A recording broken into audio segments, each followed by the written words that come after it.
automatic this thing, and part of an automatic that thing, and so it does an automatic this shit. And then, because no one does anything about it, it just keeps doing it. And if I do this, it's only a matter of time before it starts all over again. So, fuck! Global superstorm developing off towards the Atlantic Ocean. This thing is headed our way, but the key to the forecast, right before this thing makes landfall, it is going to be deflected by Godzilla. Now, a lot can change between now and then. We're looking at the latest data. We'll continue to bring you the very latest. I do want to encourage you, though, that if you ever do see a sleeping coyote, do not wake it. Bad idea. Okay. Here's the forecast. Volcano 350 there for Monday. Global superstorm on Tuesday. We could see maybe about 200 inches of rainfall, wind gusts up to 1,000 miles an hour. Godzilla Wednesday. I'll be honest, I have no idea what's going to happen on that day. After that, though, how about this to finish off the work week? Low humidity, lots of sunshine with highs in the upper 80s.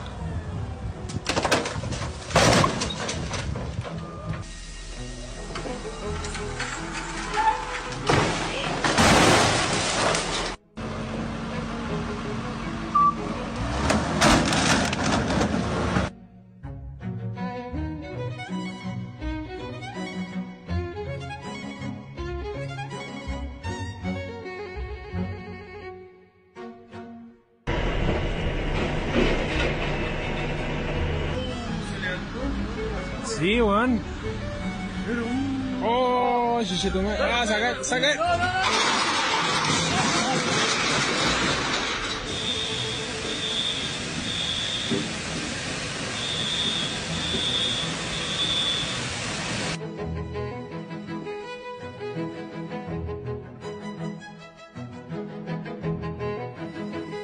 Holy shit, Leslie. They're hauling all your coworkers off. What the fuck are you talking about? Dishwashers, dryers. Cody Von Marler, you are lucky we're in a confined vehicle space and I need you to drive. Mwana nyumba moto napita kwenye nyumba bandu. Mkapata au mtuko kwa penye. Aiwasa. What's up, everybody? Welcome to Smooth Jazz on your Saturday night. Good evening. Welcome. Anyways, I'm testing out a new mixer, so we need to send this through and figure it out. I went and bought today. It's a mixer I've been looking for a long time, and what it's going to allow us to do is we won't have this mix inception anymore like we used to, because there's 3 mixes happening down here for the same audio to make this show happen, basically. I'm gonna turn the jazz down a little bit there. It's loud for I can Maddie, barely hear you. Well, you could put headphones on and then you would be able to hear. Really? Yeah, I can turn that up like that, maybe. Is that louder over there? But it's going to sound weird because it's coming through that That's PA the only speaker. thing it's coming through? Yeah, but normally it would come through those back 2 speakers. I But see. since I don't have it all hooked up to the system yet, the best That must be why. you And could do that. is put headphones on. That heater. When you the want- heater turns off, then it's fine. You could turn it off. It's warm enough in here, I think. Okay. You could also get you don't have any wired headphones, do you? There's some in my work bag if you want to go grab them. Some actual. I think that might actually help turning off the heater. Yeah, I'll try to talk louder too. Because, yeah, if you hear me through the room, like, it should be better. Anyways, we're talking about, you like to watch my movies, like all the YouTube shows I put up. Do you watch the appliance ones? Like, do you actually get anything out of them, or do you just watch them just to support? Sometimes I do. I get them. I really just like when I'm at work, like being able to see you, I guess, on video. I know it's weird. It's stupid, probably. Like, oh, it's his voice, you know. But yeah, I guess. because we don't like talk on the phone ever, really. So, like, some people do that. Some people like literally call their spouse on their break every time, or like, it's really interesting to me because we've never been that way. Yeah, I don't like talking on the phone, so Yeah. So if if I'm calling you, it's like either we're fighting about something yeah. and we need to talk, or it's an emergency. Something happened.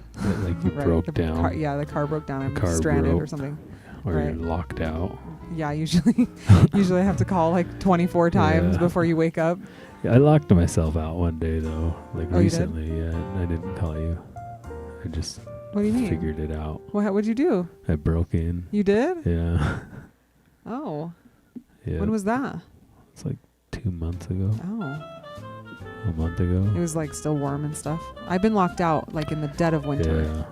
And I had to go. Where did I go? I had to like go down the street or something and like just wait or something. What did I do? I mean, why would you have to go down the street? I don't know. Why did I Wait. go? I don't know. What do you mean you went down the street? Maybe I didn't. I don't know. Maybe I was just thinking I might go somewhere else to like stay warm, and so I don't have to. I don't know. I can't. I have no idea. Maybe I'm Like crazy. to the neighbor's house or something? No, like to like Walgreens or 7-Eleven or something like that, Well, like or a store. you would have But it- the car, right? Or whatever, wouldn't you? Mhm. Yeah, I don't know why I was thinking that. I don't know. Or maybe I was out of gas or something. I mean, I think that I don't think you were locked out those times. The deadbolt quit working. So you had the key, Oh yeah. but it wouldn't open. Yeah. And then so the front one broke. The back one worked, but it you had to jiggle it just right, Mm-hmm. and you could never get it to work. And Yeah. so it was something like that. Yeah. Or the doorknob, the knob itself was broken. But one time I could not get you to wake up. That was the time I'm thinking about, Yeah. I think. And I just didn't know what to do. Like, do I just need to sleep in the car? Or am I just going to have to leave it running and sleep in the car all night? Because you start the car. would not wake up. And I Start could the not. car and sit in there and And the kids don't wake up, yeah. Yeah, I just did not know. I mean, maybe they would have if I rang the doorbell. I don't know. But Yeah, just knock loud and ring the doorbell. Yeah. Keep calling me. Who knows? I don't remember. eventually you woke up, yeah. Yeah. But I was just like, oh my God, I was so I upset. wonder if I was still drinking then or not. No, this was sort of recent. Yeah. I'm sure. You're just probably cold, and so you're Yeah. It was you're like- snowing. I know that. time is moving super slow. Yeah, you I was know? really scared that I wasn't going to get in my house that night. Yeah. I think I was mostly just like, I don't think I could just sleep with my car running all night in the car. I don't know. Maybe I can. Yeah, maybe. I mean, you can. People do it. People are out there sleeping in Walmart parking lots. Yeah, that's true. I guess you can see that up there. Hmm.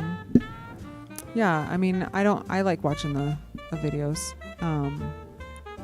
It started out mostly as support, but I try to comment and like every video I see if it pops up. I think there was a few of them that I didn't get to until later because I didn't see them, I guess. They didn't show up in my feed for whatever reason, but usually if I see one pop up, I'll watch it. And then I'll go back and check and see if I missed any.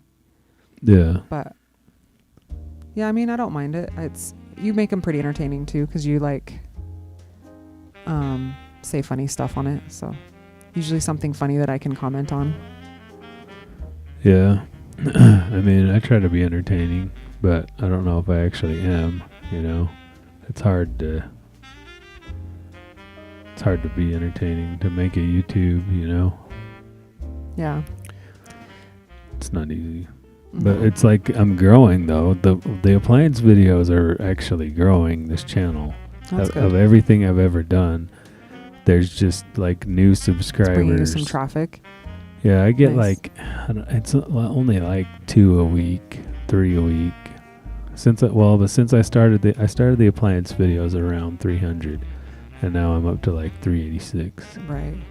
So You got to get one of those videos on there with the turtle and the monkey riding the turtle. yeah, get The cat playing piano. get a viral video. Yeah. I get a cat playing the piano, Yeah. and then all of a sudden people will come watch our It'll live just streams, explode.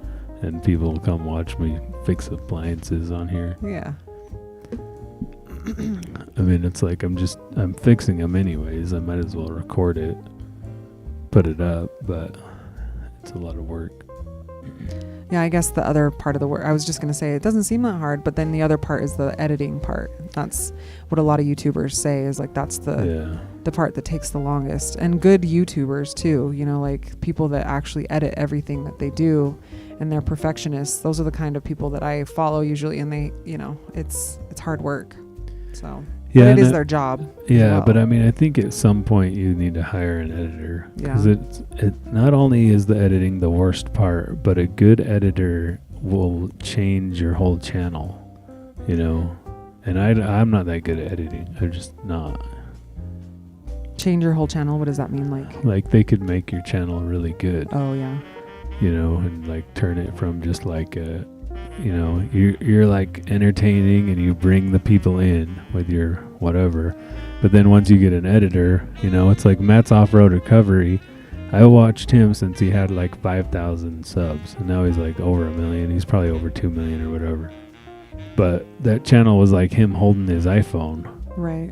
while he's driving his Jeep down the road, you know. Yeah. Then he has the customer hold his iPhone while he does the recovery. That's how it started, you That's know. funny. And then he's editing it on his iPhone. Oh, interesting. So he didn't even have a computer when he Huh. started his channel. It got to so bad to the point to where he filled up his iPhone with the video, and he had to stop posting for like 3 months Oh, really? because he couldn't edit the videos. And he got like his nephew or something to build him a computer, Nice. and then he hired an editor, and then he just took off Nice. because he had the content. Right. But once he got like Tucker editing, I feel like that whole channel changed and it got really good, Yeah. you know. That's good. It's kind of like corporate, so to speak.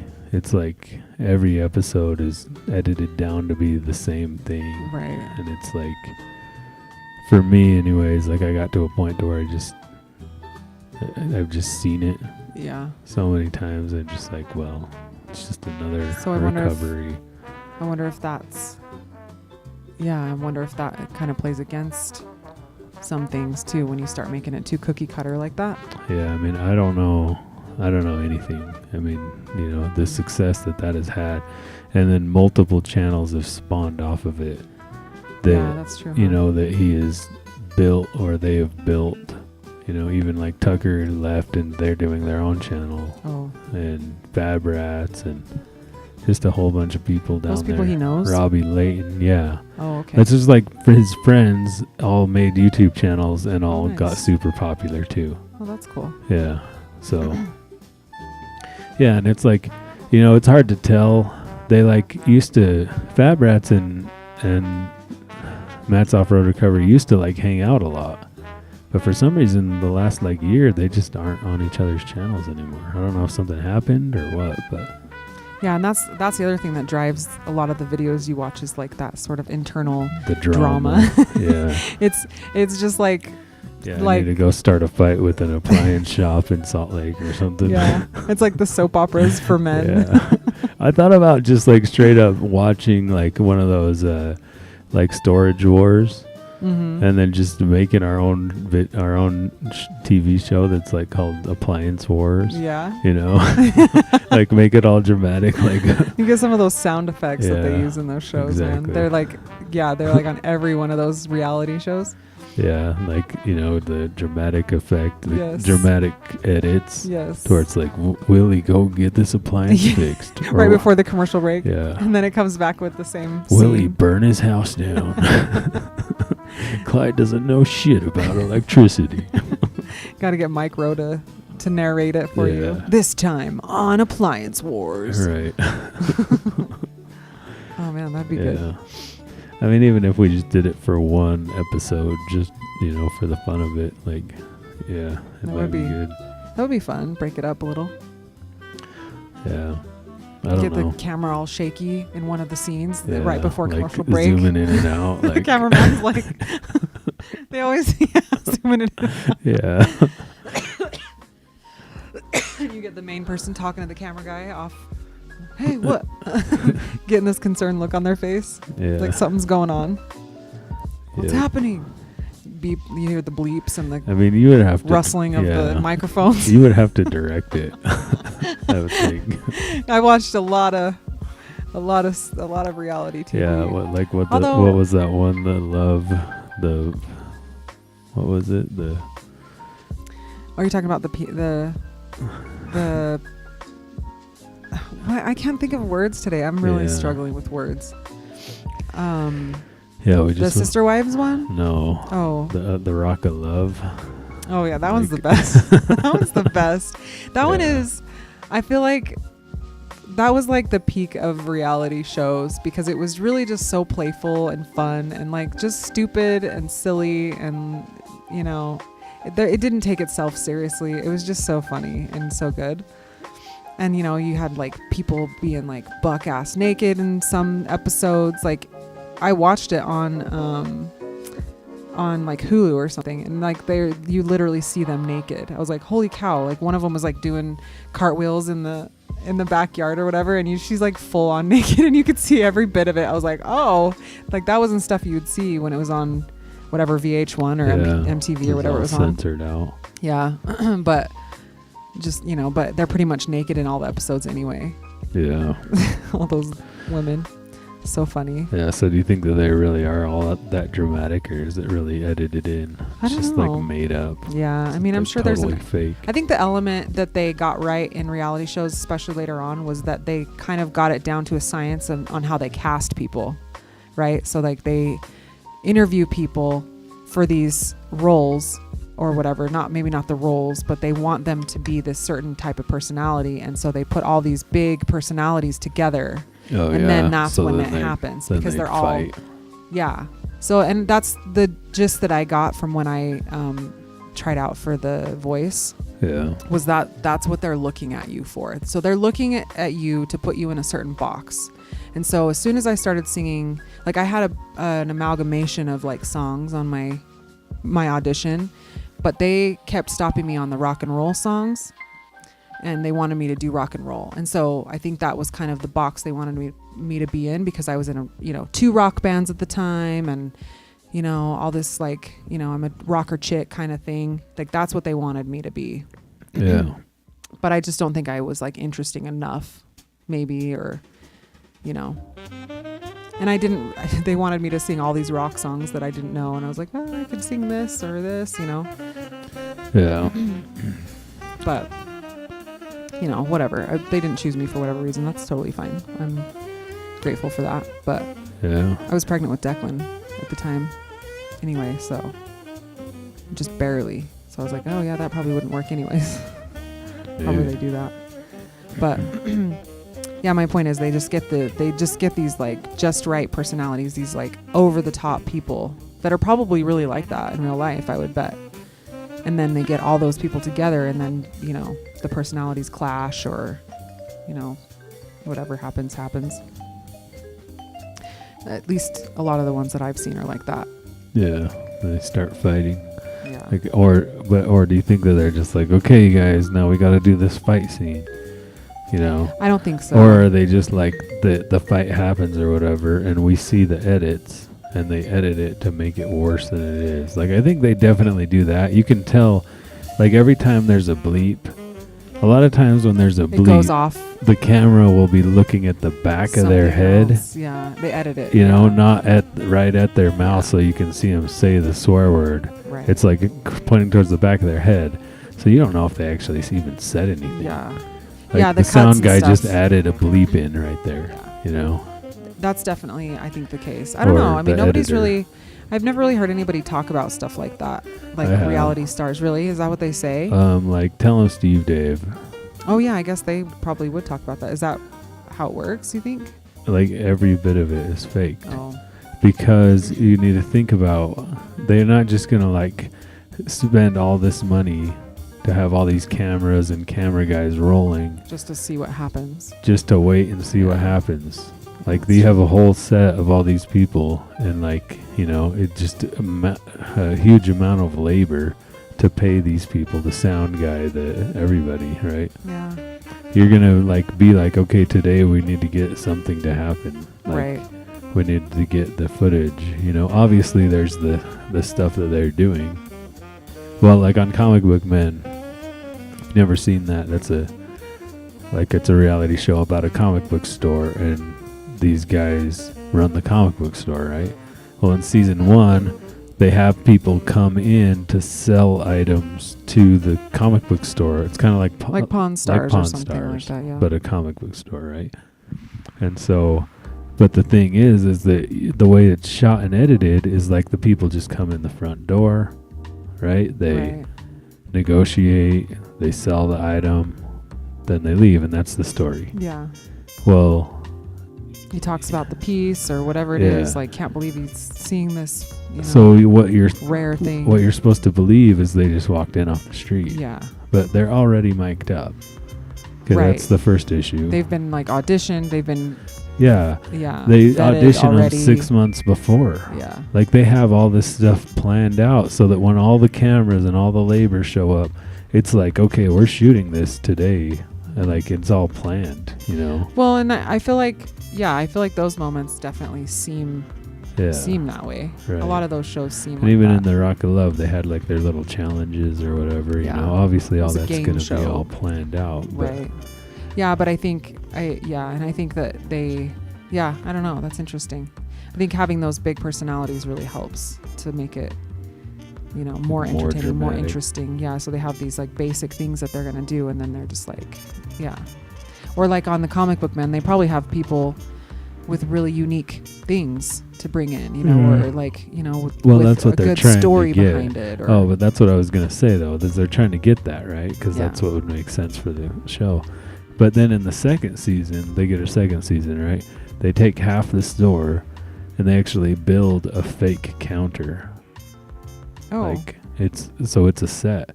And then what they do is they hire some more help to actually run the store. And so when the Comic Book Men are shooting the show, they don't run the store. They have other people running the store. And then they're in the Oh. back on this fake counter. It's not even the actual register that they're shooting from then on. They're shooting at a fake counter that doesn't even get used. And I mean, it's just like, I don't know why they chose to do that. I guess so they could still have the store open while they're shooting, yeah, maybe, or I don't know. But interesting. yeah, so I don't know if that's how it works or not either, though.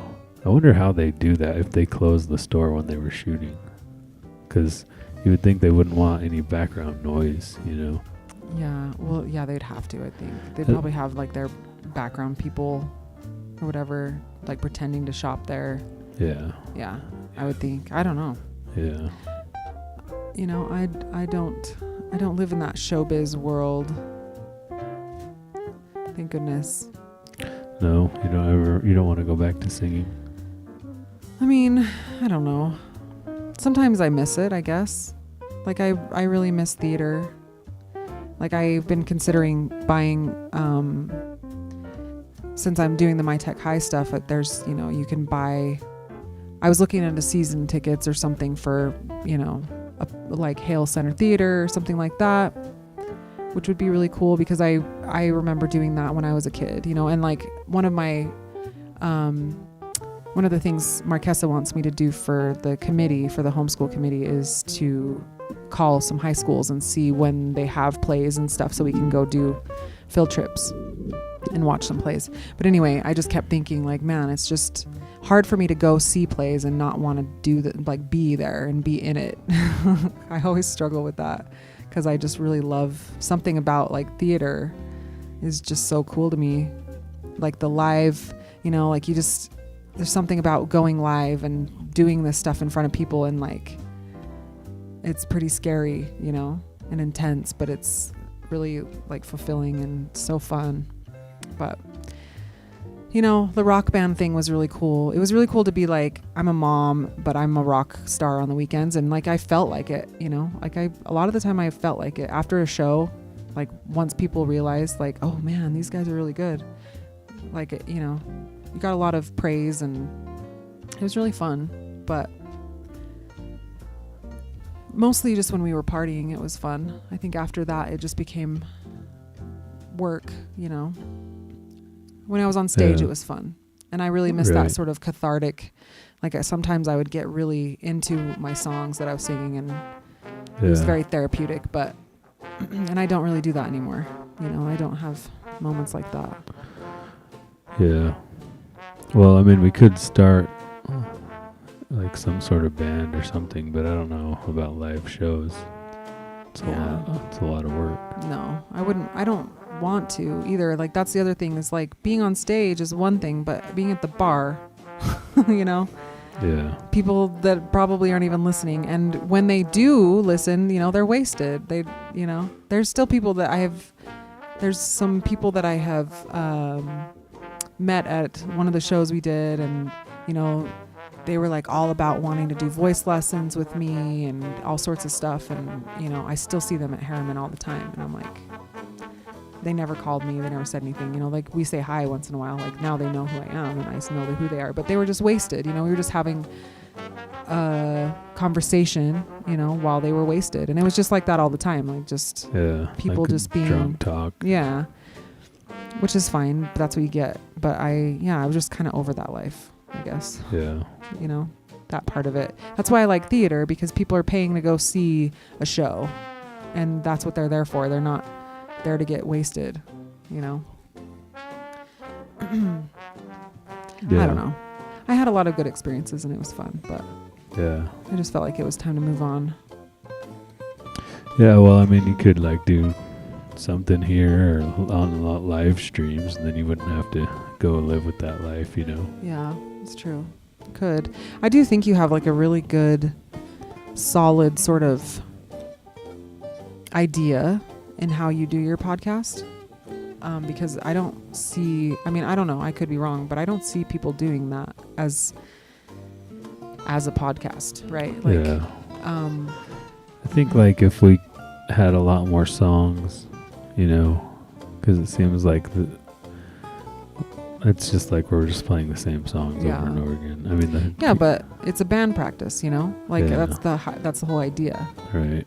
The karaoke, you know, that's the thing. The karaoke it seems to get people a little more entertained, but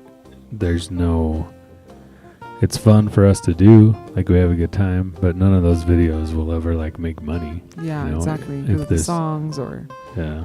Yeah, and I mean, you guys don't really talk a lot in those videos. It's like you're just trying to barrel through all those songs, basically, that everybody's requesting. But it is like good practice, you know. Well, I think I'm going to get some sort of mount for my iPad so that I can talk and type in the songs, you know. And then this thing will help too, because I can actually mix. This will eliminate probably at least one mixer over there. Mm-hmm. So maybe. Yeah, because I should be able to pan it off. I'm trying to think. I still might have to have that mixer, but I'll be able to mix it on here, you know. It's basically the issue with karaoke is sometimes the songs are louder, sometimes they're quieter, you know. So you want to be able to mix it as you go. Yeah. That's why my brother isn't doing the stuff anymore, because he wouldn't turn it up or down. Oh, I see. Well, that, and I don't know if he ever uses his iPad. So every time he'd show up with his iPad, it would be dead. So we'd have to plug it in and, you know, wait for it to turn on or whatever. That sounds like our children. Yeah. Time to do school. It's dead. Oh, God. Well, and then, like, so they are trying to charge that iPad with the broken charger. Yeah. And, like, there's a good one right there next to it. Oh, really? Oh. Yeah.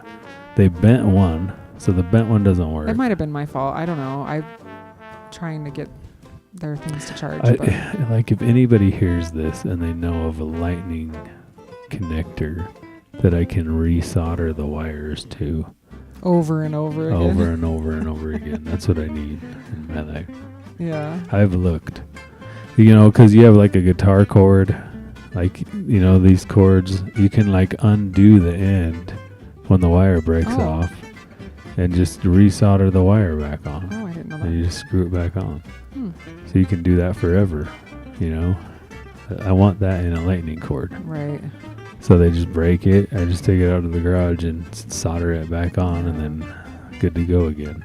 I guess No, maybe because I those need cords to. aren't cheap anymore. They don't make the cheap ones. Well, they're Really. $10 a cord, and those ones last the longest. They have like a super bungee end that strain relief on it because the kids just bend it, you know. Yeah. They just take it everywhere with them while it's Yeah. charging and just like lay on it and Right. yeah. They're just rough with it. They just don't think. But that's Yeah. funny. They're just Yeah. young. So I wonder if I could make one. If I could like 3D print something, maybe. I don't know. I don't know if I could or not. Especially with the way the handle is on his, but Mhm. yeah, I don't know. On this. This says it's gypsy jazz. Tipsy gypsy. Oh, interesting. It is kind of like it's got like a French or like some sort of European feel to it. Does that make sense? Declan was asking me what a gypsy was the other day, and I was like, I don't even know. But it's like a group of people from what was the place that came to America, basically. Well, that they're like nomads, or they're like Yeah, isn't there like I think a gypsy in England is a nomad. Aren't they in England or the UK? they're Or, considered. They're here too. yeah, then they showed up here. There was like that reality show. Was it like Gypsy Weddings? Yeah. Where they're all my big fat fighting. gypsy wedding. Yeah. That was a good one. And they're just all fighting too. So you think that's just how it is? Just everybody's all fighting all the time in these reality shows, or do you think it's just made up? Like they just add it in? I mean, I don't know. There is also a reason that they pick these kind of people, right? And these cultures or It's whatever, like, yeah. because they're I guess. funny or they're Just wild. outrageous. Yeah. They're crazy. Yeah. They're just out there fighting. They're members of a people originating in South Asia and traditionally having an itinerant way of life, living wildly dispersed across Europe and North and South America, and speaking a language called Romani that is related to Hindi, a Romani person. Oh, I thought it was like more. Well, I think that's not what we're talking about. That's like like a Aladdin gypsy. That's like Indian. Yeah, but it says North and South America. They all dispersed. Oh yeah. So they probably, their ancestors See, came but to like America. I thought they were like white. That's what I thought too. They're more like European or like, Right. What's the word? Like Persian or like Middle Eastern almost, Yeah, maybe. right. Right? Well, maybe that's what it is. I don't know. I mean, I guess the Middle East and India are sort of near the same areas. So it says India. Yeah. I mean, they definitely didn't have like the dark skin on that show. So, and that was the first thing I thought of too when he asked me about that. And I was like, I've seen the show, but I don't know Yeah. I don't necessarily know where they come from or what, how their world works, how their culture works. Because it's definitely a culture. So where did he figure it out from? Like where did I don't know. Why would he ask Oopsie. that? I'm not sure. I feel like I asked him probably, but I don't know where he got it from. Maybe one of his shows or something. I mean, he did Yeah. watch Aladdin. Does it mention Aladdin? Well, yeah, I Yeah. would think like, the genie might be a gypsy, or there might be gypsies in that show. I don't know. He's a disembodied spirit or something. Whatever he is, he's Yeah. not anything. Well, I think he's like supposed to represent the jinn. I think. Like, What's have you that? ever heard of that before? Huh. It's like this, like species of like maybe ghosts or like playful demons. Oh, interesting. Like they like to play tricks on people. Like fairies or something like that, like in Kind England of, yeah. or in Yeah. the UK, they have fairies. It's been a long time since I've looked this up or whatever. Been in that but world, in that life. Yeah, let's look it up here. In that like mysterious I know. I don't really do that anymore either. I don't subscribe to all that stuff anymore. So like I think it's real, but like you said, it's demonic, I think. So I don't dabble in those things anymore, that mysterious stuff. Because it doesn't have the same, I think when you realize it's real because of Satan and all that, it becomes like less fun. It's not like this fun, mysterious, like, ooh, is it real? It's like, yeah, it's real, and don't mess around with it, like kind of thing to me. Yeah. So it's a supernatural beings from Arabic mythology that are often described as invisible spirits that can take human or animal form. They're also known as genies. The word comes from the Arabic word genie, Jinni, I guess. I don't know if that last one's an I, but it's like an I with a slash over it or something, which means demon. So they're like demons. But I think they're like, it's kind of like they're known to play tricks, Mischievous. Yeah. What are the other ones we have? We have like poltergeists or like that here. That's what we describe, I think. Or similar. Is it? Yeah. Is that what that means? I don't know. Yeah, they're ghosts, but they're like, they can handle physical things. They like throw things and stuff. Yeah. So is that the actual being or a poltergeist, or is it the whole situation? What do you mean? What does that mean? Like, what is the poltergeist the ghost? Yes. Or the poltergeist the description of like something flying through the room? I think it's just the ghost itself is a poltergeist. So a ghost or other supernatural being supposedly responsible for physical disturbances such as loud noises and objects thrown around. I mean, so it is the ghost. Yeah, that's the way the ghost hunters would describe it.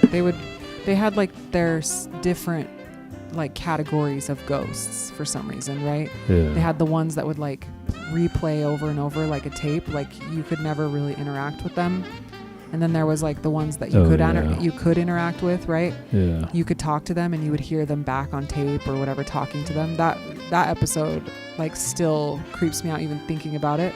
Remember when he's like talking to some queen or some princess or something. He's like, "Are you there, princess?" And then when they listen back to the tape, she's like, "Hello? Who is there? Who are you?" or something. And you can hear she has like an English accent or something. So freaking weird. Yeah. She almost sounded like my grandma with that English accent. Reminded me of her. But then they have like the poltergeist, or the ones that like physically like just mess around with you and just try and do things to mess with you. Yeah. I feel like those were the categories, the main ones that I can think of. If you like started to notice a poltergeist or whatever, would you move out? Like, would it be enough for you to leave? Nah, I don't know. If it was just like playful, like it's just like, you go and you make your coffee and it like dumps it down the drain. I don't know. I would probably consider getting a priest or something. Or like you're in the shower and it sneaks in and steals your towel. Yeah. And takes it out and puts it on your That'd be bed or pretty something. freaky. So you have to like go find a towel. Like it's just messing with you all day. Yeah. Like, I mean, obviously, if it's like throwing knives at you, you're gonna figure it out. I think but either like, way, it's to what demonic. level are you gonna Yeah. like go get it? Like start burning sage or something? If I it's just like writing funny like dad jokes in the mirror, in the steam in the mirror. I think either way it's demonic. I think that there's a lot of things that are demonic that we just think of as everyday. Like, there's nothing wrong with that. That has been throughout history has been just completely interpreted as like something like that. Like, oh, it's not a big deal or whatever, Yeah. right? So you, no matter what it's doing, you're trying to get rid of it. Basically. I think so. I think I would just automatically assume, because I think from what I've learned and what I have started to believe is that spirits are not dead people, and that dead people don't come back to talk to you, and you can't interact with dead people on the other side. it's just demons, basically. So it's just always just some evil entity that. Yeah, that's or trying it's to. like the third. mess with It's you. like the third, the fallen third. Yeah. Is that what it? Maybe the fallen third of angels or whatever that I don't know followed that- Satan down. Is that what it is? I think it's something like that. I don't remember exactly, but I mean, because the whole point that Satan is trying to seduce you, right? He's using any means necessary. So if he thinks it's going to scare you, why would he, he wants to seduce you. So why, a silly ghost that you think is like really interesting and playful, like might not scare you off. And so, you might let that into your house. I don't know. yeah. So you're like saying that like that would be a selling point, if it just comes in and starts throwing knives or whatever. Right. Like you're like, it might turn you closer to God than, you know what I mean? So he wants you to turn away from God. And so he's going to use any means necessary. He's going to, give you all of he's going to masquerade as the spirit of light or whatever they say. I don't know the Bible well enough, but the things that I've gathered from people that do know the Bible and do know God, and to me that does seem that seems to be the situation. But I don't know. What do you think? Would you move? I mean, because we've heard noises, right? We've heard noises, and I think the more we talked about it, the more we do hear them, and we notice things around here happening sometimes. But I think that's just because we are manifesting that. yeah. I think it's definitely happening. Yeah, I mean, I wouldn't move. No, I don't think so. No. That stuff doesn't really freak me out. So I just ignore it. Probably. That's pretty much what I do. So, like there is a lot of times explanations for it. Like natural explanations. Like when things heat up and cool down, they will expand and contract. Like they're literally moving. Yeah. And so like sometimes metal will pop when it heats up and cools down. Yeah. And so you'll just hear a bang. Right. And you're like, what was that? And maybe it's like the sheet metal duct that's in your wall, heating up and cooling down. And it's just, like we have that here, that thing pops. Yeah, but you hear those things so often that you get used to them as like, you hear them all the time. So And you're then like, you this is stop- the noises of my You house. stop noticing those Right. noises. But when you hear something that's out of the ordinary, that's when it's weird, right? That's when it's like, But it's just a matter of whether or not your mind filtered it out or not. yeah, that's true too. And it's also a matter of whether or not you know what it is. Like once you know what that sound is, you're just going to start filtering it out and ignoring it, basically. Yeah. Well, okay. So the one time there's a couple times, right? So there's one time when maybe it was with Milo or Declan, I don't remember which one, but I was up at like 4 a.m. feeding them when they were babies. And I don't know how to explain it, but I heard footsteps coming up the stairs as if you were coming up the stairs or someone was coming up the stairs. The cats were both in the bed. I think it was Declan, probably. Yeah. Because I don't remember thinking like it could be the other Yeah, kid. I think I was whatever. at work. I think you told me about this. Oh, really? I think I was at work and you were just here. Yeah, and so I literally sat up because I thought somebody was coming in the room, and the cats were even looking at the door, and then it was gone, and the sound was just completely gone. And I have no way to explain that. I've never heard that sound since or before that. And we'd lived in the house for, how many years before we had the kids. So it was just the weirdest, like shuffling footsteps, like creaking of the stairs, like as if somebody was literally walking up the stairs. So, things like that. Or like the one time I heard the door to the basement. Yeah. And I literally got my gun out and came downstairs to shoot somebody in the face because I was like, you are not going to be coming upstairs and dealing with my kids. I'm going to shoot you before you can do that. And so I came downstairs and was like searching for somebody, like literally like this. I was like, get the hell out of my house because I thought somebody was in the house. And the only explanation I have is like maybe the cat somehow shut the door, but I could not figure out how he would do it. I don't know. I mean, It sounded like knows? somebody slammed the door. There's a cat door that they have to like go through in this door. Mhm. And so maybe he like missed it. You know, like his aim wasn't right and he ran into the door and Yeah. shut it. I Who mean, that's the knows? only thing that I could think. But man, I was terrified. I was so terrified thinking somebody was in my house. Yeah.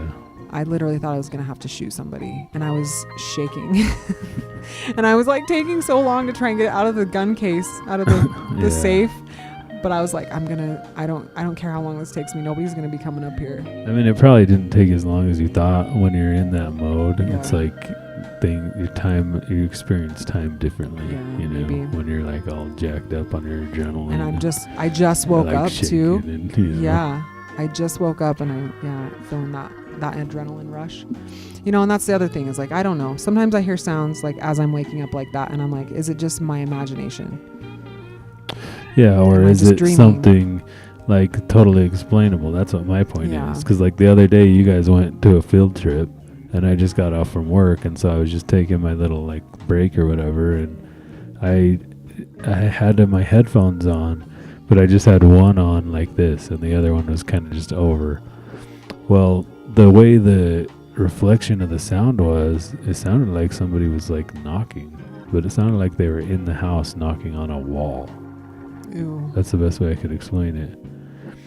But then I took off my other ear, and it was the dryer. Oh, It was like something rolling in the dryer. interesting. But with the one ear and the way it was like reflecting off the wall or whatever, it did not sound like the dryer at all. So that's what I mean. It's like I think a lot of noises could probably be explained if you had the right person there Yeah. to be like, well, this is your plumbing, Yeah. you know, or whatever. It's like, this is the dryer. Yeah, I Just mean, I sounds agree. weird. Like in the winter when it snows and all the snow falls Yeah, off snow the shed. falls off the house. That is the or loudest, yeah. most terrifying Well, sound. it falls and it off always the house. scares me. Yeah, we have like one side that the roof is like 20 feet Yeah. in the air, or 30 feet in the air. It's like, pitched. yeah, it's way high and pitched. It's like 2 stories, basically. I guess it's 2 stories is what it is.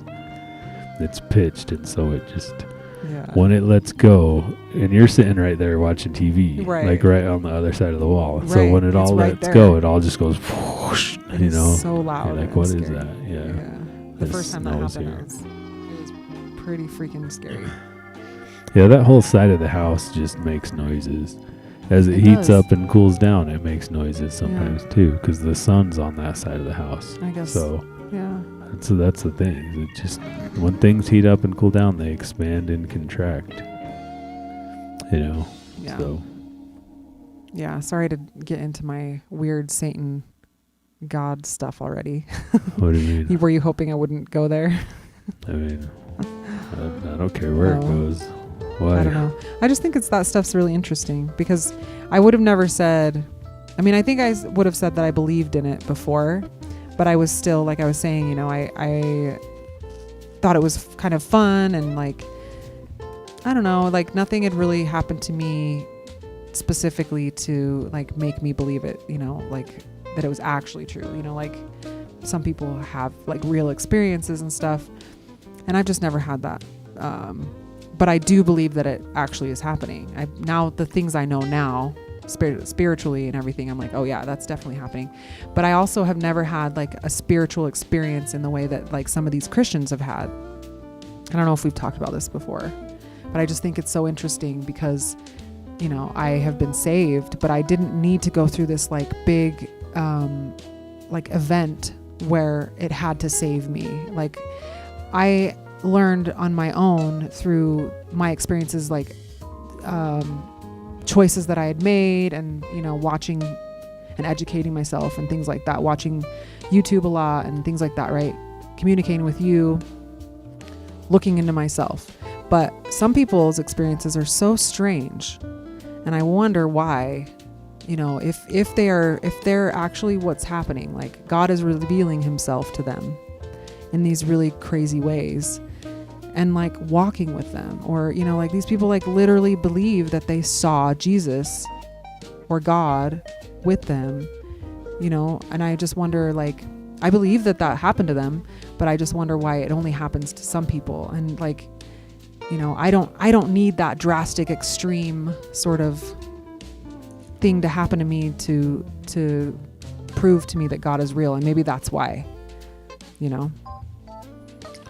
I mean, everybody's gonna see things differently and have different experiences, Yeah. But so they might actually, see and go through all of that, whereas you might not, who knows? Yeah.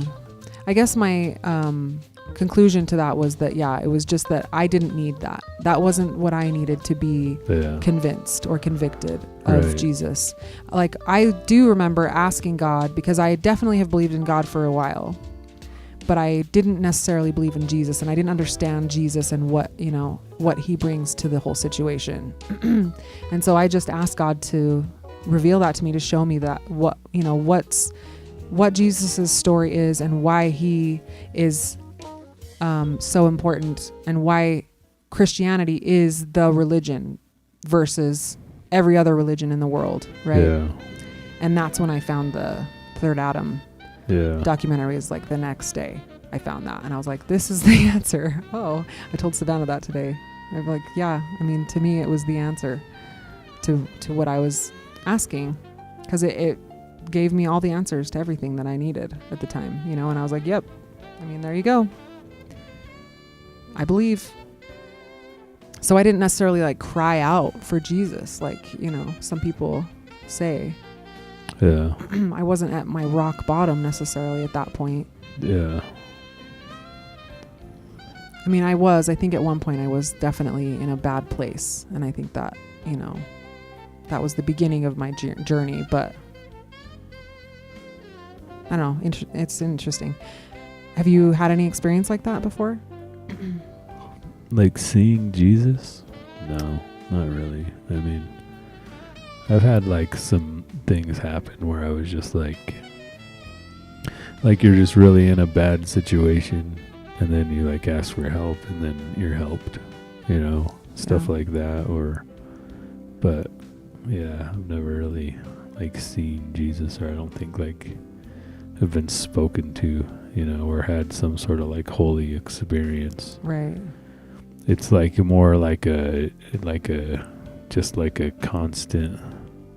I feel like it's more, I don't know, it's hard to explain your experiences, or especially when they're like metaphysical like that. Mm-hmm. Yeah, I mean, there is an element still to that is metaphysical, right? It is definitely not you. Yeah. But it doesn't have to be like this big show or this big like event. It's that changes you. It's like, like you said, it is a daily sort of walk, but like, it's just like a daily experience. It's a daily, I don't know. And maybe that's just because it doesn't need to be that way for us. It doesn't need to be this big event. Yeah, I mean, like my big event was like I quit drinking, and like 'cause I used to drink. I'd drink every day, and then one day I just didn't, I guess, or I quit, or I was able to quit. Yeah. I used to smoke. I was able to quit smoking, like, so that's kind of crazy. So I don't really think that I was able to do that. I definitely wasn't able to do that alone. Yeah. And I didn't have those issues. Like one day I was like a full-blown alcoholic, and the next day I wasn't. Right. So explain that to me. Yeah. Why didn't I go through withdrawals? Why didn't I go through relapses? Why didn't I drinking again? It's like, I don't know. Yeah. It couldn't be. I don't know what you need to drink to be like chemically addicted or physically addicted to booze. Maybe I just wasn't. I don't know. Is that a thing though? You think it is a chemical dependence? Yeah, well, like for people? Some people can die. Oh yeah, that's true. Through going through withdrawal. Yeah. If they, I guess maybe they just drink a lot more than I did. I don't know. I don't know how that works exactly. I was drinking probably like 12 beers a day when I quit. And that was after you had been drinking liquor for years and you stopped drinking liquor for a long time. Yeah. So literally all I was drinking was beer. Yeah. So that's probably why. Yeah. I wonder if liquor has a different effect if you drink a lot of it, you know? Yeah, it could be that if you're drinking liquor and you're addicted to it, it's hard to quit. Yeah. I don't know. Well, and beer's Or if kind you of quit. hard to drink. For the volume of alcohol that you actually get from a beer, like it's difficult to drink beer because it's a lot of liquid, right? Compared to alcohol. Whereas like you can drink a lot of alcohol in one little shot. Yeah. And you don't get full of liquid or whatever. And it goes through your veins probably faster. I don't know. I'm not quite sure, but yeah. So it might be easier to get to that. So you had already sort of dependency. weaned off of it maybe at that point. Maybe. Yeah, or maybe it just wasn't. You know, I never drank liquor every day. I don't know that I ever did that. Just like partying. Yeah, like with the weekend.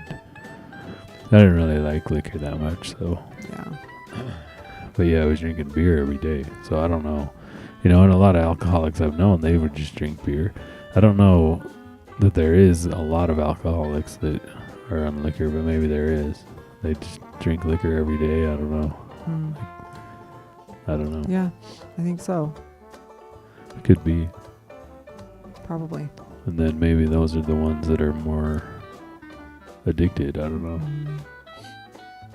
Man, it's weird being out of that life for so long. Like I'm like remembering even just some of the drinks that I used to drink and the feeling and the smell of those drinks and the taste of those drinks is like so palpable. Like it's like I'm actually drinking it right now. Like there was this one that I remember at the filling station. It was like one of the first drinks I ever drank at a bar, I think, because my dad bought it for me. And I wasn't of age yet, I don't think, to even be there. Yeah. And it was like this fruit punch. And I was wary of it. I was like, oh, I don't want to drink. Like, I don't want to get in trouble. And he was like, okay, well, you don't have to if you don't want. But, you know, you're probably okay. Because I was probably only 18 or something at the time. Going into the bar with my dad. Yikes.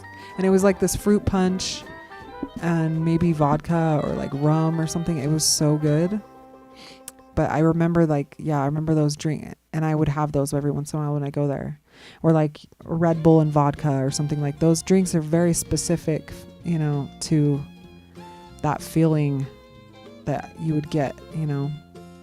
Yeah. Ooh, bad stuff. It feels really dark when I think back on it.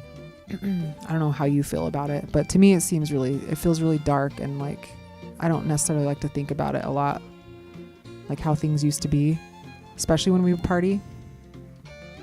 Yeah, I mean, it's definitely a weird idea, weird world, you know. So I don't know. Yeah. I don't really think about it that much. Yeah, me neither. It was really fun. I think I remember just like always being excited to party and have fun. But like looking back now, I feel like this dark cloud is over all of it that I maybe didn't think about or didn't realize was there. You know? Yeah, I don't know if it was all evil. like that. Like there was a lot of fun times, you know.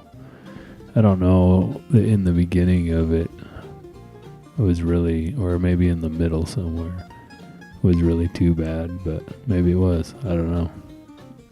You know, I'm just glad I don't drink anymore. Yeah. Glad I don't smoke anymore. Yeah, me too. It's like it's a lot, you know, life is a lot better now with everything I'm trying to do. And it's like I'm tired because I have so much going on, but it's a lot more fulfilling. There's not like it's not just like a everyday anxiety attack of, you know, feeling like shit because you're just drunk and not doing what you should be doing in life. And you're basically not fulfilling. And then just feeling bad about yourself until the weekend and then doing it all again. Yeah, but I didn't do it on the weekend, so that was my everyday cycle. Yeah. So I'd get off work and start drinking. And then at some point throughout the night, you might feel bad that you're not, you know, like hanging out with your family because you're drunk alone, you know, or whatever. You get that depressive state. Yeah, or you're not doing what you're supposed to be doing. Like you're not excelling in your job, or you're living paycheck to paycheck, or so forth, you know. Yeah. And you were drinking after we had Declan for like a couple years still? Like a year and a half. For like every night? Yeah, I think like I tried to calm down, but yeah, I don't know. I'm just trying to think. I think I was still working some nights and some days at that point. So Yeah. I don't know. Interesting. Yeah, and I tried to drink a few times after I had Declan, and it just didn't work anymore, really. Yeah, there was nights that I didn't drink after we had Declan because I never drove drunk. Like I never drove and drank with Declan. And so there was nights where I did go out to like friends' parties and stuff and just stayed sober. Yeah. Just didn't drink at their parties. Yeah, that's true. We did do that a lot, actually. I do remember you going by yourself. Yeah. Yeah, because you had to work, so I would just go. And then like your Clash of Clans friends. Yeah. Right. But that didn't happen very often. But yeah, it's like, yeah, I don't know. It basically would have been like a year about a year and 6 months. Would you say that quit. was the beginning also of like, were you feeling like you needed to quit at any point before like I even brought it up? Or were you just like kind of just lost in it still? You just numbing everything out? I don't know. I don't even remember. Oh, we don't have to talk about it if you don't want. I mean, I don't think anybody gives a shit, if anybody ever listens to this, but I know, I'm just asking you. Yeah, I don't remember. To ask you. I don't know. I mean, I'm sure I did have those thoughts of like, well, this isn't good. It's a waste of money, It's like you're not, like, what are you doing with your life if you just work and drink? Yeah. Just drinking and working. Like, I don't know. Not like it's really better now. Like, I fix appliances instead of drinking. That first year I built a trailer or whatever instead of drinking. It's like, I don't know, but you think like the end of the night you're not like making an ass out of yourself at least. That's true. You have some good the next day. Yeah. You have some amount of dignity. You're not just pissing everybody off with your drunk anger. Yeah. Even if it wasn't every time you drink, you don't get like that, but sometimes you do. Yeah. So I wouldn't want my kids to grow up in that situation. Yeah. They don't understand what's going on. They don't get it. Yeah. So it's nice that they don't have to deal with me. Yeah, I'm really grateful for that. In that way, Yeah. They just got to deal with me making them do their homework and, making them clean their bathroom when all they want to do is play video games all day. Yeah. Declan, what was he saying today? He's like, how come you never let me play video games with you ever? But like the word on he used. Saturday morning. He used a word. That's what it was. You never let me play on Saturday morning with you. Yeah. And he's like, I'm never going to be able to play video games with you on Saturday morning. Yeah. But he has such a good vocabulary, and he uses just like these words that I'm like, I can't believe you just used that word. Yeah. It was something, I don't remember what he said, but I don't know. he surprises people all the time when he does that. Yeah, but I told him, I'm like, well, you could wake up early, Yeah. You wake up at the time that it is to go do your school. Yeah, and then he goes, okay. Fine. Last time I didn't let him play video games with me because we had stuff to do. So by the time he got up and we just went and did things. Oh, is that why he said that? He's not just saying it. No, because last from week today. No, because last week we didn't play video games. I see. He was gonna wake up with me, and then we figured out how to make words with the cat. Oh yeah. So we made that instead. And that's still screen time. I mean, yeah, that's true. Even if it's educational and it could be, good. Like learning how to draw with CAD is a good thing to do. Yeah. It's like how many 9-year-olds are using CAD software. Really. I mean, homeschoolers are. Yeah. Homeschoolers I wonder if are it's more prevalent now because of the 3D printers. Or I wonder if like your regular kid that goes to public school, if they even get a 3D printer, do they just download stuff off the internet and print it? Or are they making their own designs? I don't know. I don't know. I don't know what kids are doing in school. In actual school. I only know what homeschoolers are doing, and I know homeschoolers are doing a lot of the same stuff we're doing. You know, their parents are very involved, so I don't know how much access they have in public schools to that stuff. I know that they have like stuff like that at the libraries. Yeah. You know, they have their what do they call that? There's like a whole room that they can use for media and for all sorts of different things like that, printers and, you know, sewing machines and whatever they would need they can rent. By the way, they were telling me the other day because I was thinking about getting one of the laser cutters on the MyTech High, and they were saying to research it first because apparently a lot of people are having, you know, issues with their houses almost burning down and crap. So to be really careful about what we get. So I'm grateful that they were telling me that. I mean, I don't know why. What is causing that? I don't know. People just walking away and it's, you know, catching on fire, I guess. I don't know for sure. Yeah, you can't walk away. I would definitely consult you before we do anything. So I mean, it is like literally burning into the wood or whatever. So I'm sure that there are settings that you need to set up that they aren't setting up. Yeah. You know, because like this stuff it's automated, but that doesn't mean you can just set it and forget it. Like 3D printing, you have to watch it and make sure it's printing correctly. Right. So yeah, if it gets off or whatever, then you can like adjust your Z level. So same thing with an engraver, a laser engraver. It's, you know, heating that material up with the laser. That's what it's doing. So it's burning into it. Well, you're going to have to make sure it's not burning it too much. Right. It catches on fire. There's probably an intensity setting or something like that where you can turn the laser up or down for different materials. And people are probably using the wrong setting on wood, you know. Maybe. And it lights on fire. I mean, we could like build a firebox and throw it in there. Yeah, I think you can buy things like that probably too. Yeah, it's probably a good idea. Well, and somebody was telling me also that she... Oh no, that was something else. I don't even know. Never mind. Yeah, no, she was talking about something about a firebox or something. Yeah, anyway. Yeah, if we put it in some sort of metal container that if it did catch on fire, it would contain it, you know, for when we're printing. But I don't know how slow or fast those things are, though. Yeah. Like, if they're pretty fast, then I don't see why you would need to walk away. Well, I could have a t-shirt iron. That's true, I guess. That could burn the house down. Your regular iron could burn the house down. I know we have all of these things that we could be your using furnace to make money.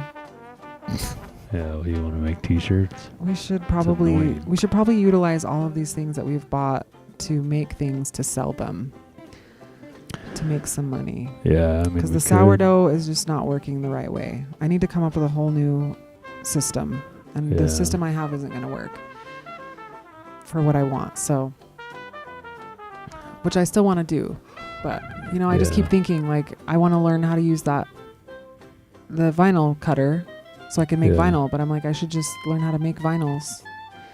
Or you could do full-on designs with a laser cutter and make pieces and sell them.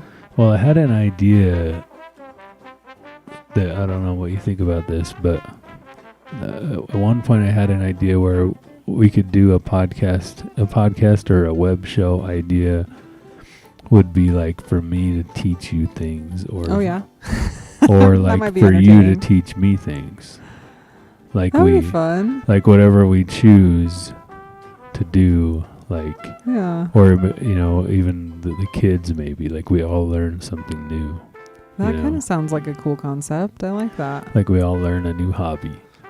Like, so you could learn how to, you know, make vinyl, and we could kind of edit it together and make a show out of it, or just do it and not film it or record it at all, you know.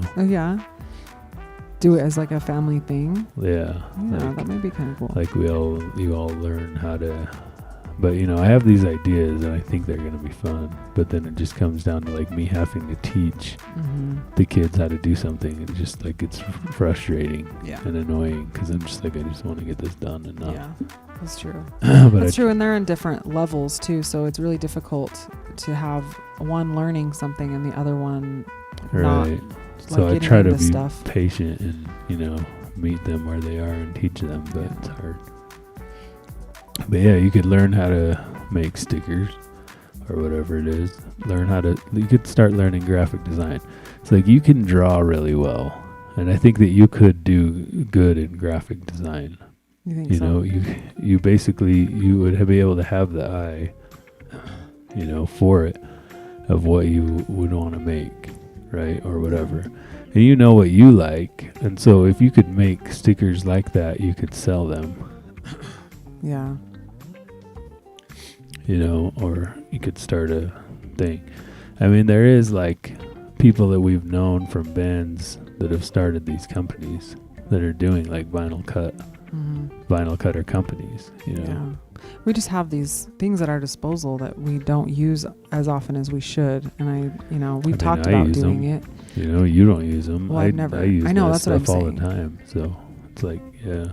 But I mean, when we've got them, we talked about making a business out of it because it's there. I think I just said you could. Yeah. I never intended to make any sort really? of vinyl business. Oh. No, I bought the thing just so that I could Just for literally fun. use it, and so I could make my work T-shirts. I see. I literally bought all that stuff so that I could make work T-shirts. So I could buy T-shirts and put my business logo on them. Oh, okay. And then when I go out to calls or whatever, I have my phone number on my T-shirt and my business name, so that I'm a little bit more like legitimate. Professional. Yeah, and professional out there in the world with people. Okay. So that's why I bought all that stuff. That would be cool to So I make could t-shirts sticker my too. car, so I could put my business on my car, which I never did, but we could do it. I mean, just have to get the time to design the logo and throw it on there. Yeah.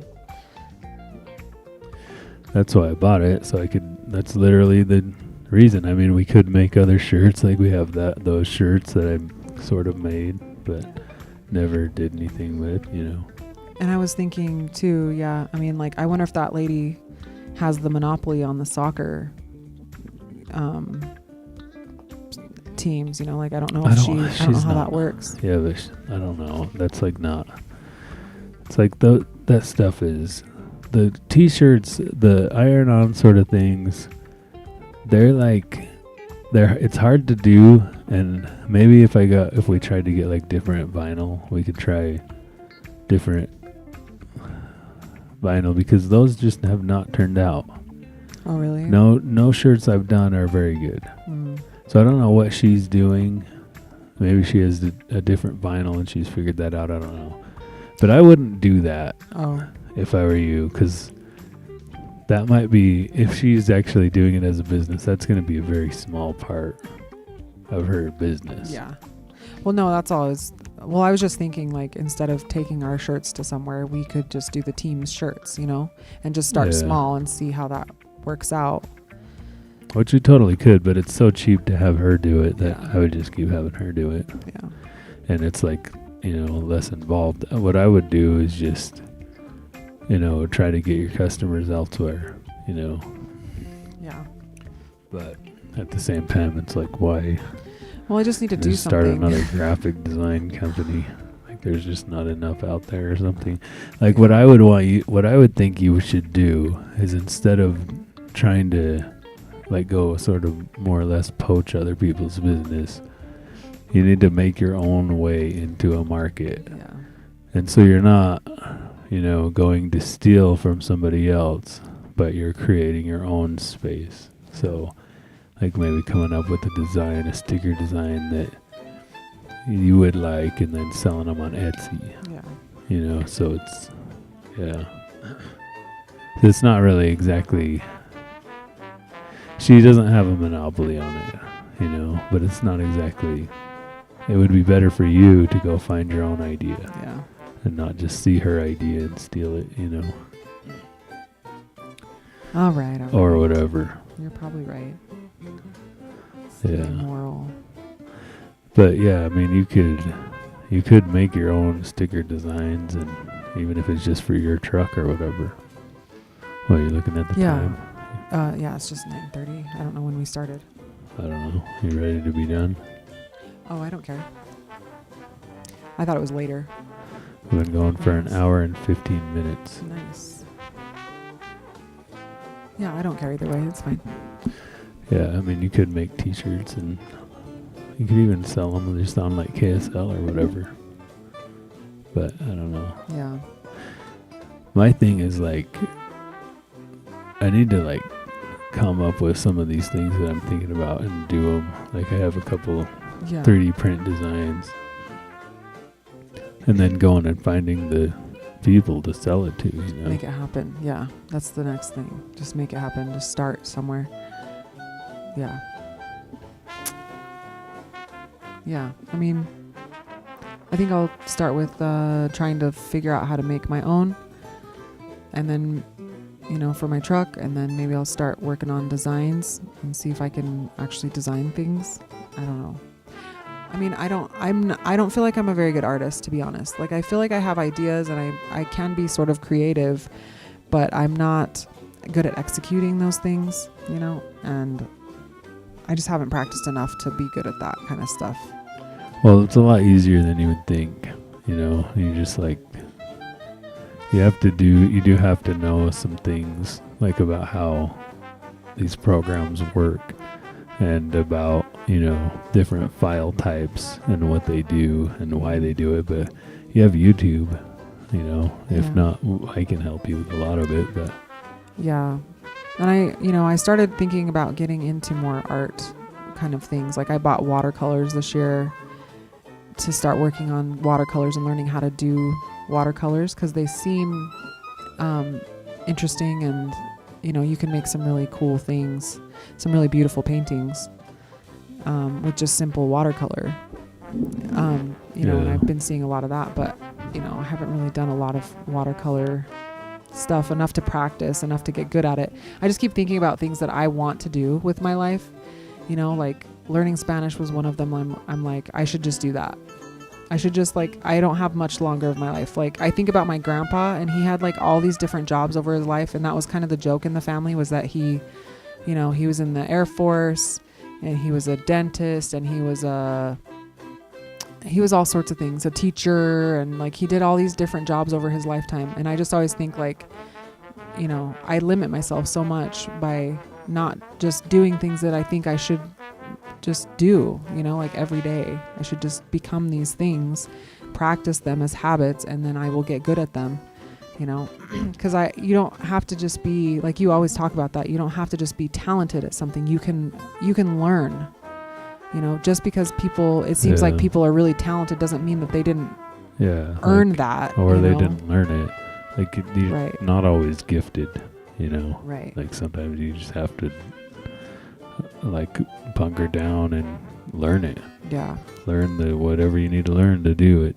Like, yeah, it sucks, but I think I'm just really caught up on this idea of like creating a business out of something, and maybe I should stop thinking in that way and just think about things that I want to do and do them as like something for if me. If you have the skills, then you can create a business. Right. That's all you need is the skill. Yeah. Like I think you already have the skills to do your sourdough bread business. I know you don't think you do, but I think you do. And I think anybody and everybody who has tasted your sourdough would agree. You know, the different skills that you'd be lacking are like just the business side of things, and then whatever licensing you need to actually pursue that. But once you got all that together, like all you would need to do is just make a loaf of bread and sell a loaf of bread. Yeah. That's like literally how you start. And it's the hardest thing in the world to sell that first loaf.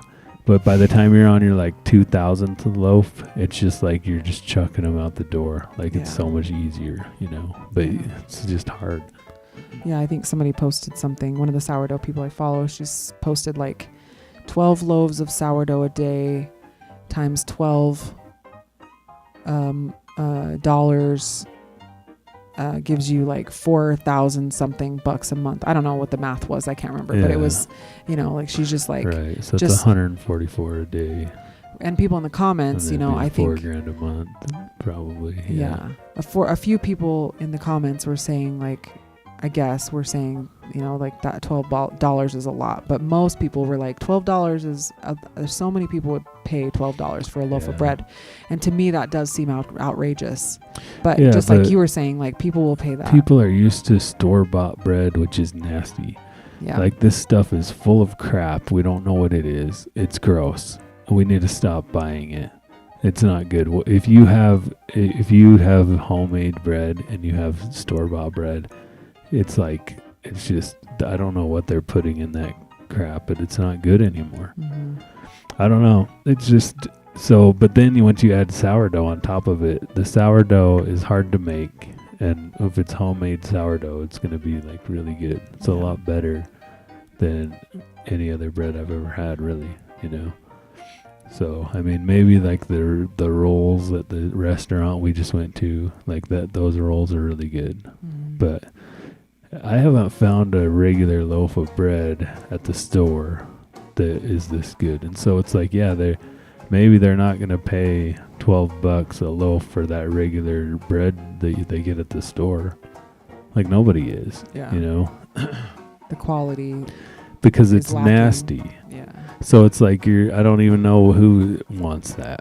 But once you have this stuff, it's like it's totally different. They're going to pay for it, or they're not. I mean, I don't know. Then you lower your price until they do pay for it. Yeah. That's the way business works. Is like the only thing you can charge is what people will pay. Mm-hmm. That's the highest you can charge.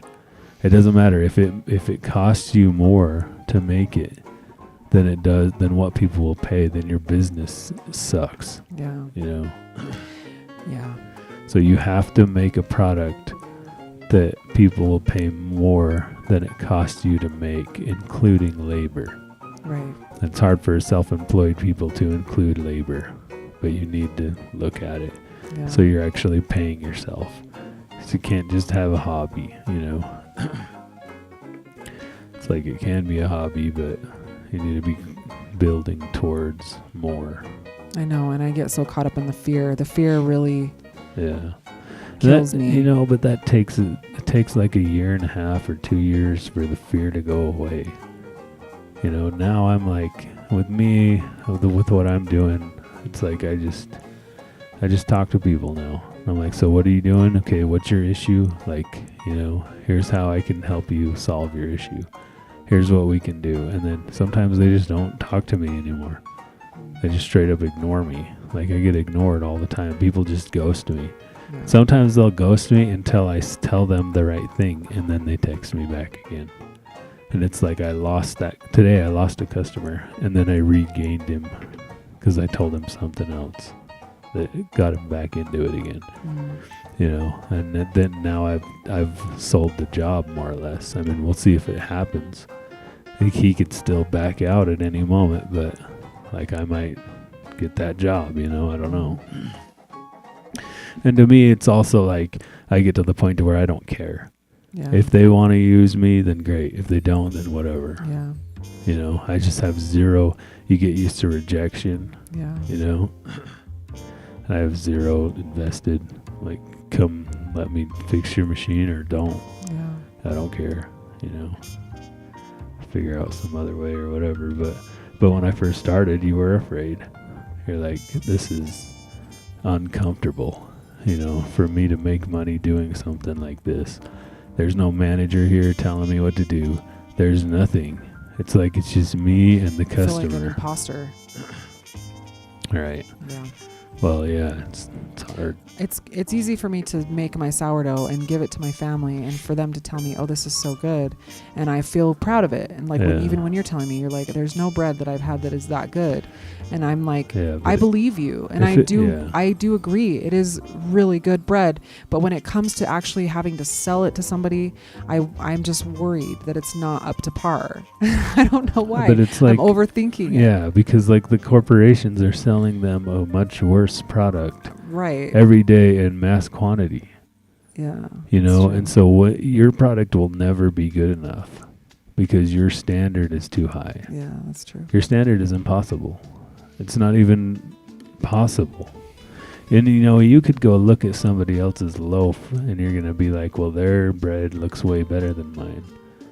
But they might look at your loaf and say the same thing. Yeah, They're like, well, that's your true. bread looks way better than mine because we are imperfect in our perception of the world. Yeah. We perceive the world incorrectly a lot of the time. You know, they say like a lot of what we worry about every day never actually happens. That fear that we have is mostly wasted energy. It really is. It really is. I know. I do know this. Right. And I've been pondering on it a lot. Been trying to It's curb hard. that Like fear. I Just- said, the first loaf you sell will be the hardest loaf you'll ever yeah. sell. After that, it will just get easier and easier if you ever do it. Yeah. You know, you Yeah, need to go I mean, find it is one still of those. something that I find a lot of interest in, but I think, you know, my technique and I mean, I guess that will come with time, you know, just like you've said, you sort of learn along the way, and you'll learn things, and I know this is true, you'll learn things as you go that you will help you be better, but you have to just be willing to do that as you go, I guess. Learn as you go. You go find you one of those tamale chicks and ask them how they got started. They have to. They probably just have to. Yeah, They're just like, they we need just to make go money. do it. We They're have like, I need money. 30 people living in my I house. can make tamales. I'm just gonna go try to sell them around the neighborhood. Yeah. You know, although I don't see them as much as they used to. Mhm. No, I I don't wonder either. if they like people crack down on them or something. Yeah, maybe. Those were good tamales, and my mom would always buy them. Yeah, When I lived with her, she would always come home with a thing of tamales. And they were so good. they're good. I mean, I don't know. Yeah, it probably has something to do with food codes and things like that, right? Like you don't know where this is coming from, but man, they were good. Didn't care. Yeah, but did anybody ever actually die? Did you die? Like, I don't know. Maybe, but Or did they just get sick? yeah, I Who don't knows? know. Who knows? All right, well, did we test this equipment? Was it a good test for you? I don't know. We'll have to go back and listen to it and see how it sounds now. Oh, And okay. also now I guess I have to hook the rest of it up because the thing actually worked. I mean, I don't know if we want to like, you know, try some different settings or we just started talking, I guess. Yeah. Well, you can dig around with it while we talk. Yeah. I can just talk. I basically just talk to myself most of the time, and you Yeah. pretend to listen. And so the it voices would be in the your same. head. Yeah. No, I talk to you, but it's like talking to a wall, you know, Yeah. because you're on your phone. You're on your phone, just like I'm scrolling. I'm texting somebody or scrolling and just Yeah. like I'll just say the last thing you say. yeah, yeah, It's exactly. like, yeah, I was scrolling or whatever. That was Like, your technique. Yeah, your technique is so you saw her the other day. Yeah. So And I'm what'd like, you do? yeah, I did. What else did I say before that? And I catch you. You're like, I don't know. Sorry. I Hold don't on. know. I'm trying to work. Yeah, I'm always texting. Used to be somebody. that you were just scrolling. Yeah. Well, I don't. But I'm really guilty know. of it too. I don't know. This whole time you were messing with it, I was just sitting there. I'm like, is he talking to me, or is he wanting me to listen, or am I okay to just like sit here and scroll? I don't know. Yeah, I think I was just trying to get this thing to work. Yeah. You're just kind of talking to yourself.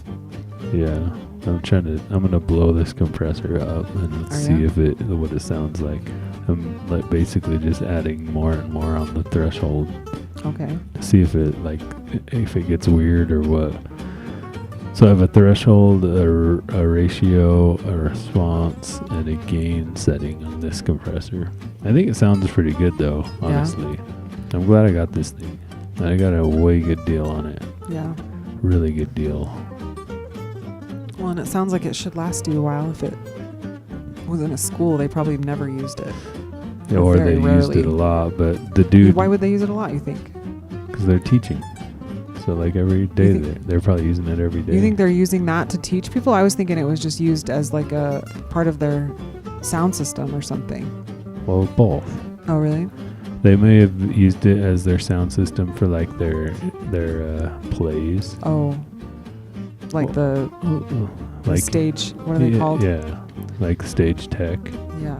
But they're still gonna every day. They're gonna be using the equipment to teach the kids about sound or That's true, I whatever, guess. or what they're doing. I mean, I never did any of that stuff. I was in the band, so I Yeah. don't know. But Did you do plays? Were you in the pit? no, You never did that? that was orchestra, Oh yeah. and that's I true, never guess. did orchestra. See, there's a difference. There's a difference There's a between orchestra and band, Right. and then there's a difference between jazz band. There's concert band, jazz band. What else? I did marching band. Oh yeah. I had a guitar class. I think I was that's just always choir, so I guess I just didn't know. I had a guitar class too. yeah. actually. There were like different bands. I think in junior high there's just one band, and then when you get to high school, I don't know how it is now. Yeah. I think this is how it was then. When you get to high school, there's like 4 band classes you could be in. So Oh okay. jazz, concert. I mean, orchestra. Doesn't orchestra have some woodwinds? Yeah, Like I believe so. maybe clarinets. I don't know. But I don't think I was ever in an orchestra. Maybe I was. I don't remember. I hardly remember high school. My life was crazy. I know it's so long ago.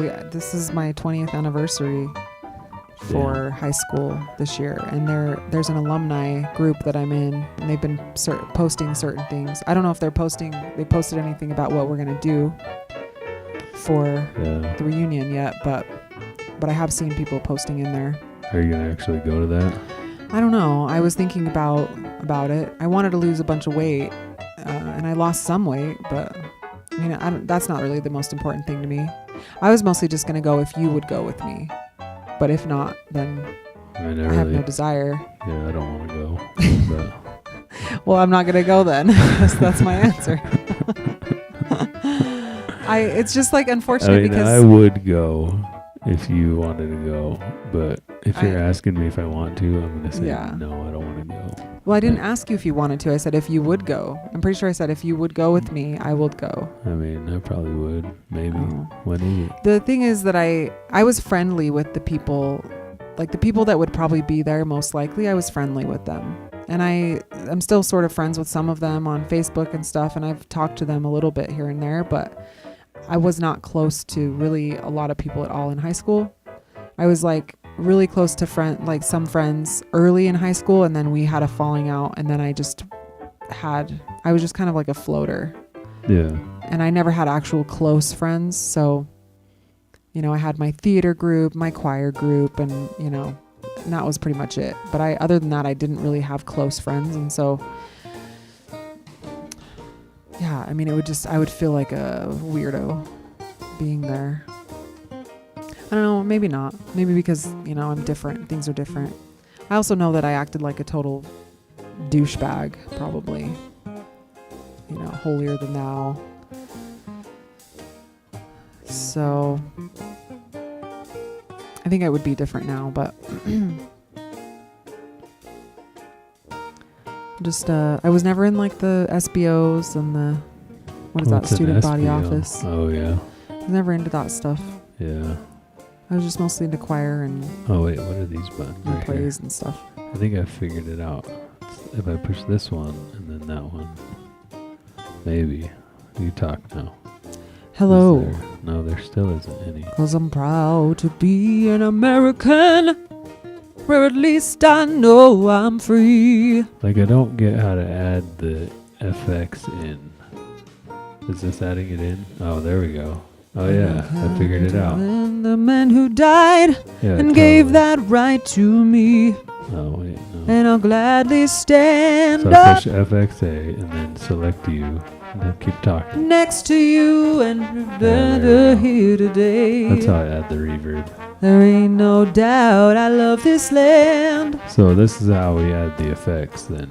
I can make them Hello. over there and then I can add them in here. See, Nice. Yeah, so now we're all sorts of like jacked up, super jacked on the delay. Whoa.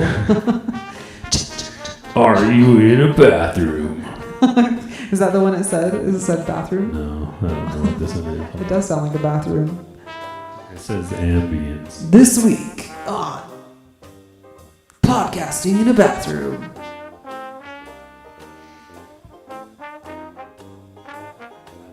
Here's the tiled bathroom, I think. I mean, it really does sound like that. And I know that there's a lot of like albums that were made in bathrooms, or at least I'm pretty sure they were like recorded in bathrooms. Yeah. Some of them. They Am I wrong? used to do stuff like that. Yeah. They would just like they would take stuff and they still do it today. Yeah. Like engineers will take like an amplifier and they'll throw it in their bathroom and then record it again. Yeah. So like they'll take a track that they've recorded and then send it through like a guitar amp. They call it reamping. Oh, okay. So like if I'm recording a guitar, I'll take one track that's a clean guitar. So just the guitar player playing their electric guitar, and then I'll record their amp. And I might also do like a DI, like, you can just do different techniques. But then I might take an amp.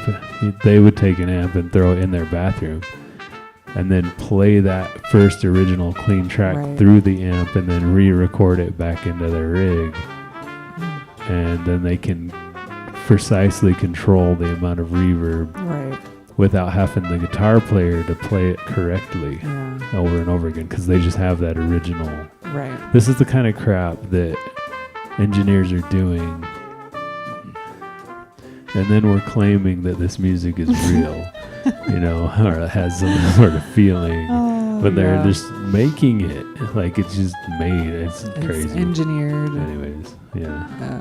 Do I like to be a certain way? Is this music better with reverb or not? Oh, that's nice. You Feels like it's in the other room.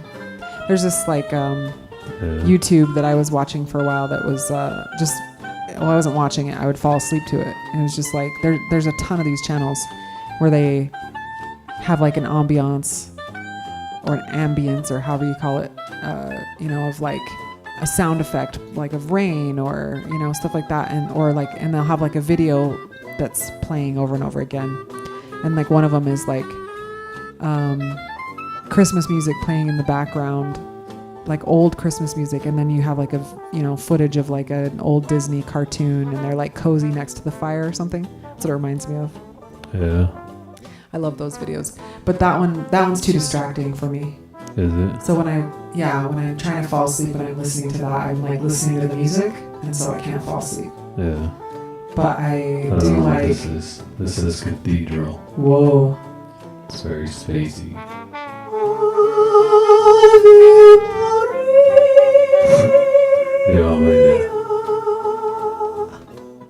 I sang in a cathedral once with my choir, and it was an experience, I will tell you. It was very incredible. Really? Yes. Yeah, this thing doesn't sound good at all.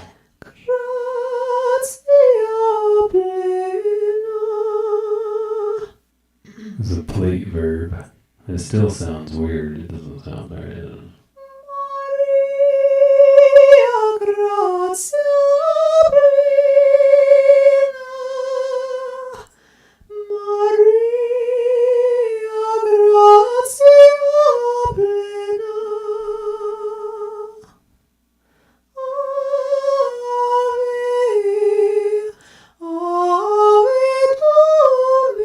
No, I always mess that part up.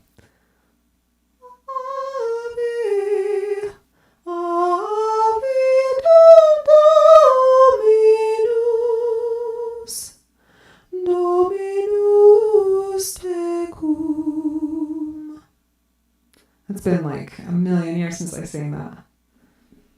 So this thing is confusing because it says master effects on it, but then it doesn't like. I'm only getting reverb out of it. Oh, really?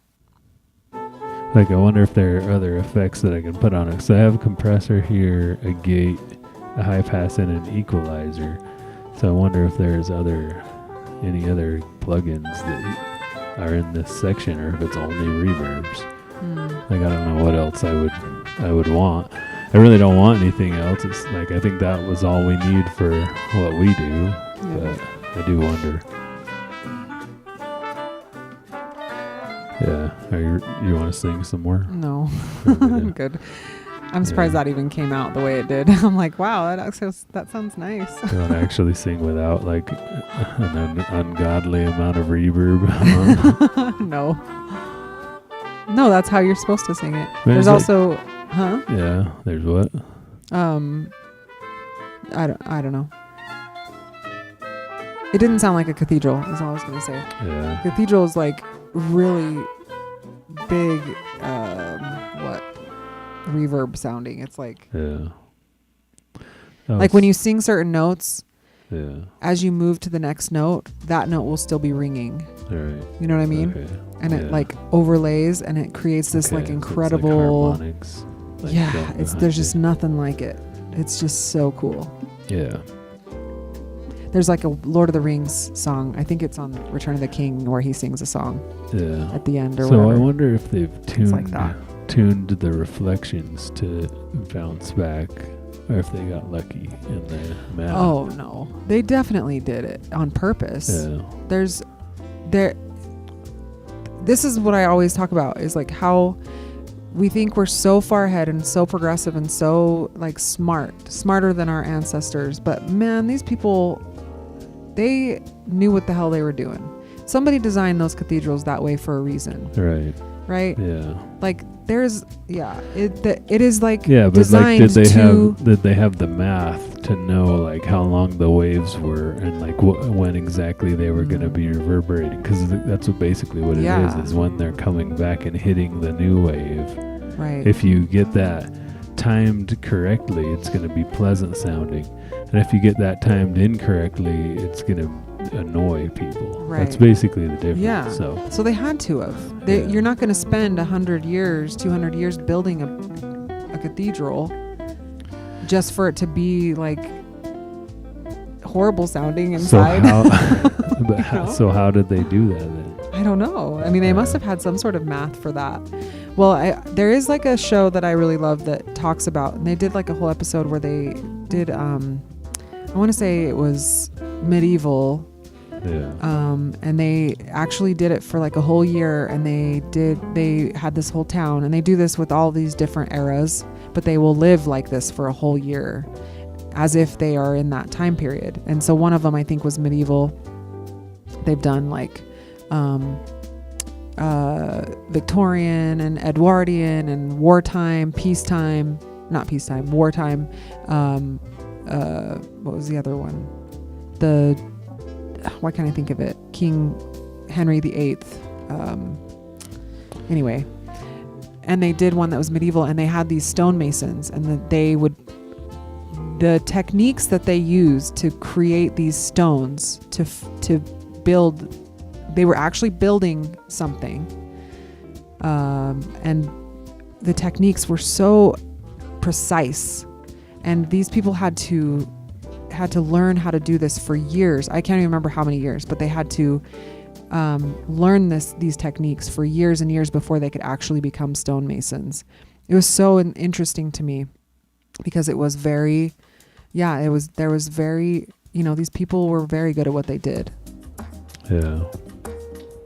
And I think people did throughout time got better at that. Like I was just seeing like a meme or something the other day where they were showing like, how things used to be so beautiful, and people put so much energy and thought into making things look beautiful and intricate, and then they were comparing the photos from then to now. You go to a post office from 1904 or whatever, and it's gonna be so beautiful compared to like a post office now, government building, standard issue, freaking gray brick.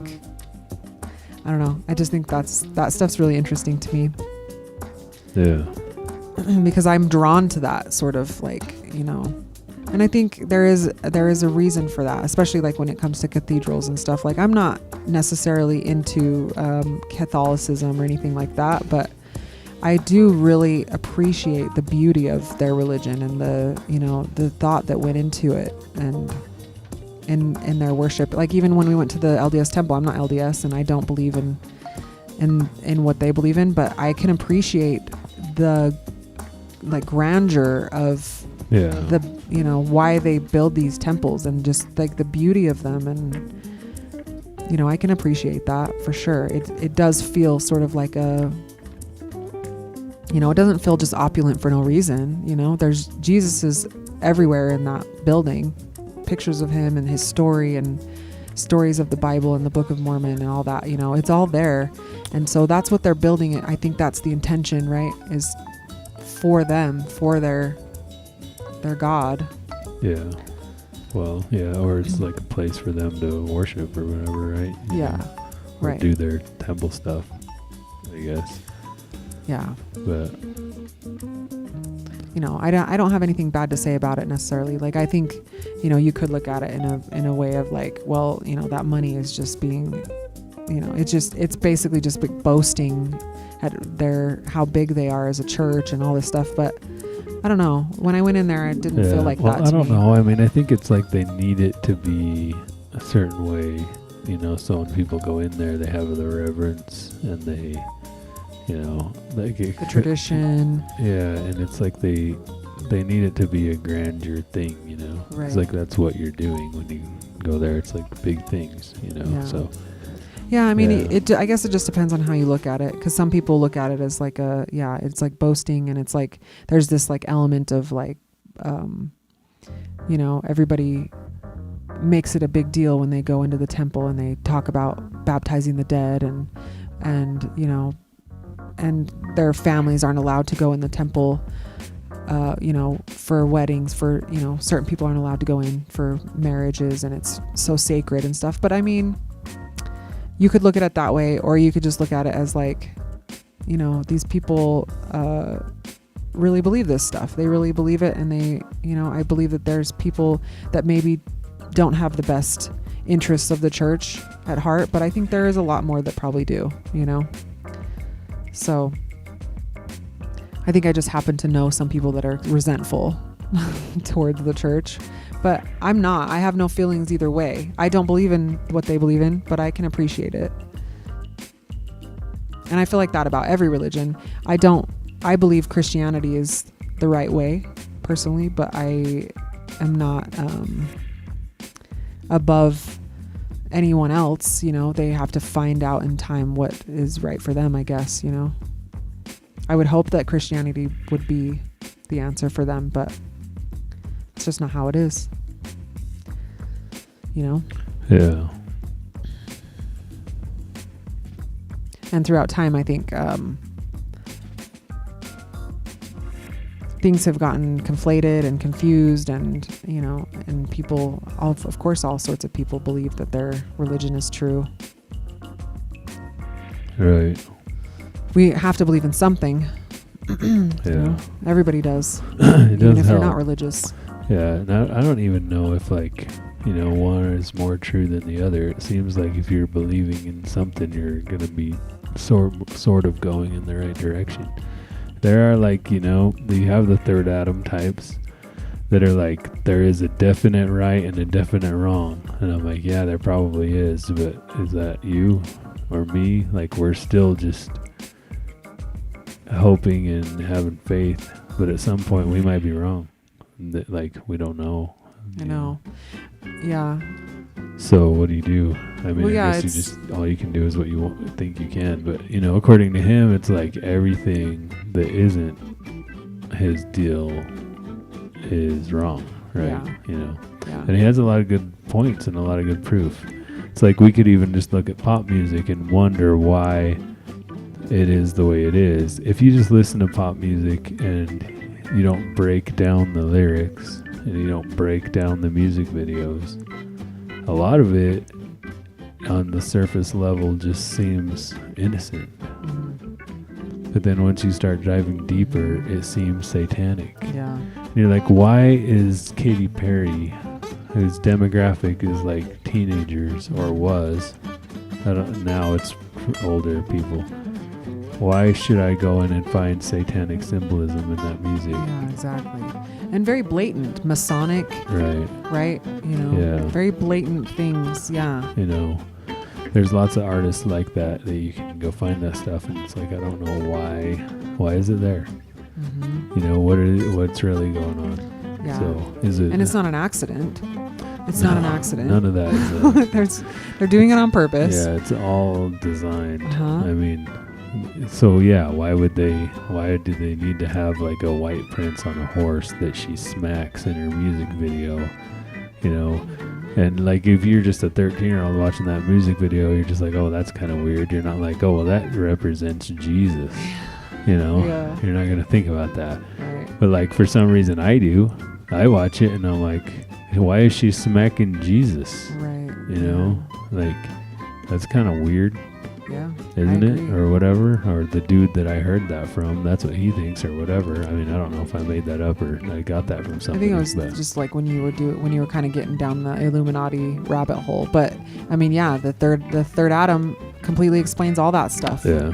So that's the only thing is you have to decide for yourself what makes sense and what seems true. You know, I don't want to get too bogged down in the intellectual parts of the Bible, but I do believe that it is true, and I believe that there's a reason why it holds up today, and because I see it for myself in everyday life, right? You know, like we were talking about that yesterday. Like I see every day how the world is acting and what they do, and it's all written down in the Bible as like, this is what happens in the Bible. This is what happened then. This is what happens now. This is what will always happen.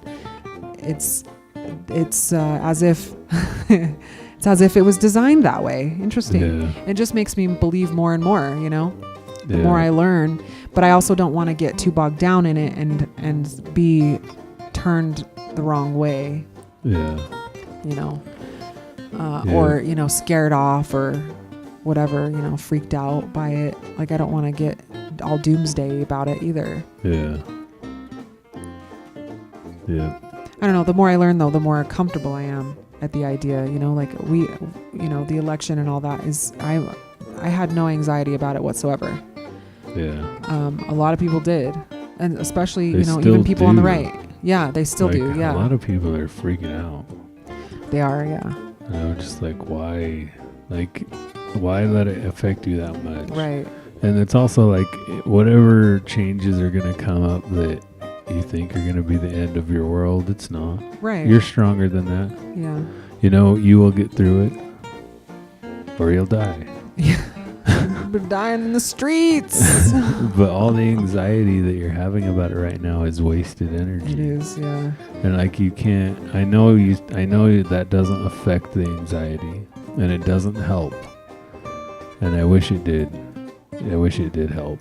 Because we waste so much of our time and energy worrying about things that will never happen. Yeah. We are in fear of things that will never happen. A lot of us constantly. And we don't need to be. Yep. You know, like That's the great lie. right. Well, yeah, and that's the thing we tell ourselves, and that, you know, anxiety, like you don't, like I flew on a plane this year, and like I had anxiety about flying on a plane before I actually did, and it's all wasted energy because once you get on the plane, it's like, well, it's gonna land or crash. You know? Yeah, well, that goes for everybody. Right. So anybody that didn't have anxiety will now have anxiety when the plane is crashing to the ground. All Yeah, right. we'll all be in the same boat. And well, it will be goners. yeah. So But it landed and didn't crash. exactly. You know, yeah. like the plane's gonna land or crash. You're gonna live or die. Yeah. That's always what it is. The anxiety doesn't affect it in any way. Right. The worrying about the stuff. I mean, maybe the anxiety could affect certain situations that would actually help you. You know, like you're worried about meeting some rando stranger from the internet that you think is gonna murder you. And you Yeah, have the that's a good reason to- anxiety about it, and then Yeah. you trust that anxiety and don't meet him, and then he doesn't murder you. Yeah. Like that's a good- good, right? I think that's the point of it, of having anxiety. Yeah, but most of the time it's not that. Yeah. Most of the time we're sitting here worried about stuff that is so far in the future we shouldn't even be thinking about it. Yeah.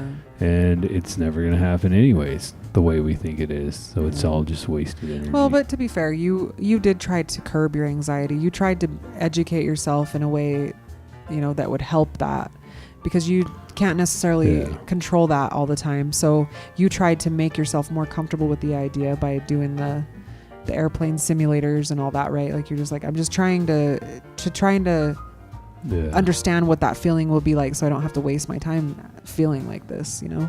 Yeah, I mean, I think you did the best you could. But I mean, by the time I was doing that, I didn't have anxiety anymore. Oh, okay. Well, And so I think what happened was like what I started looking up YouTube videos that pilots were shooting out of the cockpit as they're flying the plane. oh, So I could like kind of put myself through The the feeling. experience of flying and see it. mhm. And it really wasn't. It wasn't like that though either. Yeah. It's not even like that when you're looking out the window. Yeah. Well, they have big windows. Yeah. We have like these little, and most of them are closed most Yeah. of the time. Yeah. So it's not like you would think. It's like you can't even see out of them.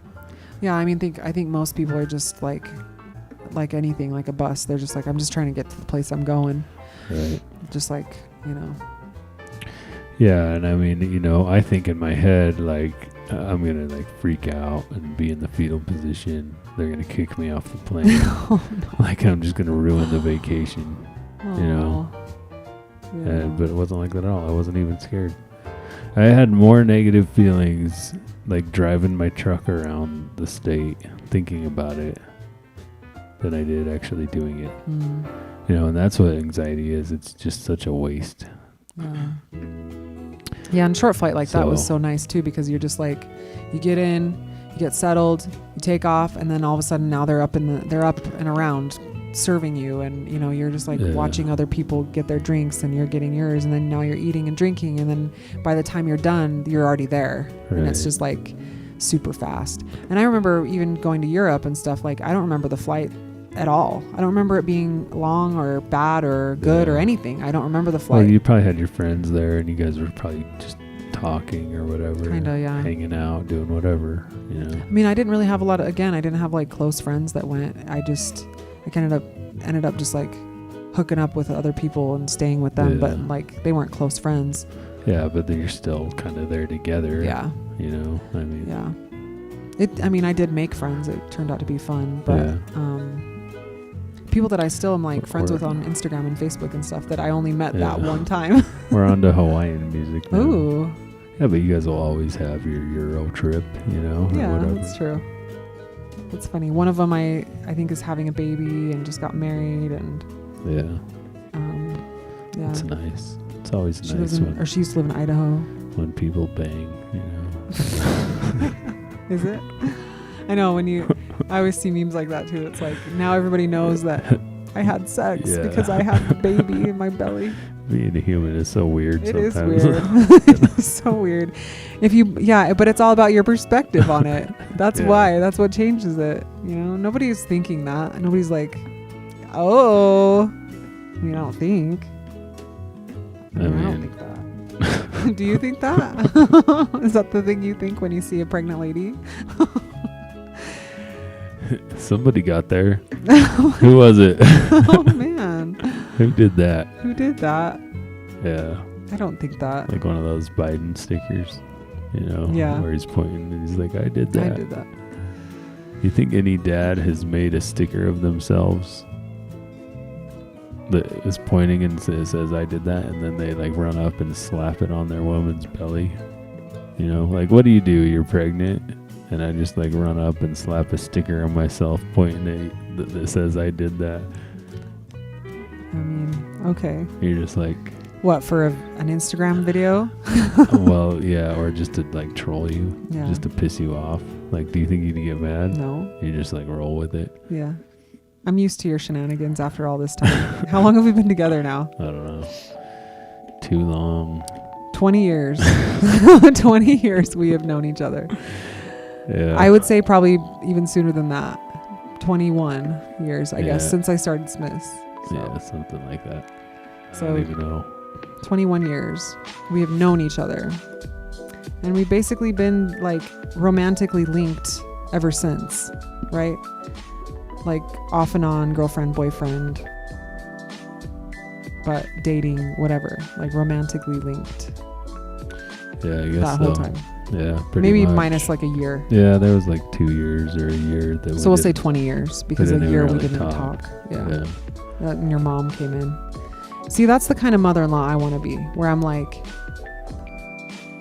I'm hooking my son up with a girl because I think she's a good, she's going to be good for him or whatever. Like maybe you regret it. Maybe you resent your mom for that. I don't know. Probably.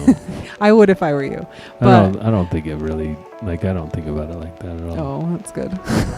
Because, some of the things you say sometimes I'm like. Well, I try to take responsibility for my own actions, like nobody held a gun to my head. Yeah, Like, that's true. and it's like, if it wasn't you, it would have been somebody else. Yeah. In the same type of personality. That's probably. what we talk about, is the problems that we had, I would have found in some other chick. It's the hive mind. Yeah. You guys all think the same. Yeah. Until you're broken out of that hive mind, all women think the same. And this is like a trick for the younger kids that don't know any better. They're all the same. All of them. Listen up, boys. Yeah, the same things are gonna work on all of them or not work on all of them. Yeah. That whole trope of like the pixie dream girl. Yeah, no. Not a thing. She's not going to change your life. She's going to probably ruin it. They're all gonna ruin your life. Yeah. Just don't do it. It's like crack. Just do the. All right. The Think about beef. it. What is that? What do they call it? The 4A. The 4B. 4B or whatever. Well, I don't know if is the 4B that they're gonna abstinate for 4 years, or is that just that? I think there's two things happening, and I'm like conflating both Maybe of them. two. Yeah, maybe. I'm trying to understand you liberals right now. And I'm going through the world, and I'm like on Facebook, and I'm asking questions. I'm like, what are you guys talking about? What is a 4B? And yeah, apparently, no, the 4B was, I'm remembering now. Somebody South explained Korean thing. Yeah, where they were, I think they were like withholding sex. That's what the 4B is. But and they're like shaving their heads. Yeah, and I think the blue bracelet is a way to let everybody else know that you voted for Kamala. Oh, okay. Interesting. So that they know not to like kick you in the nuts in the street or something.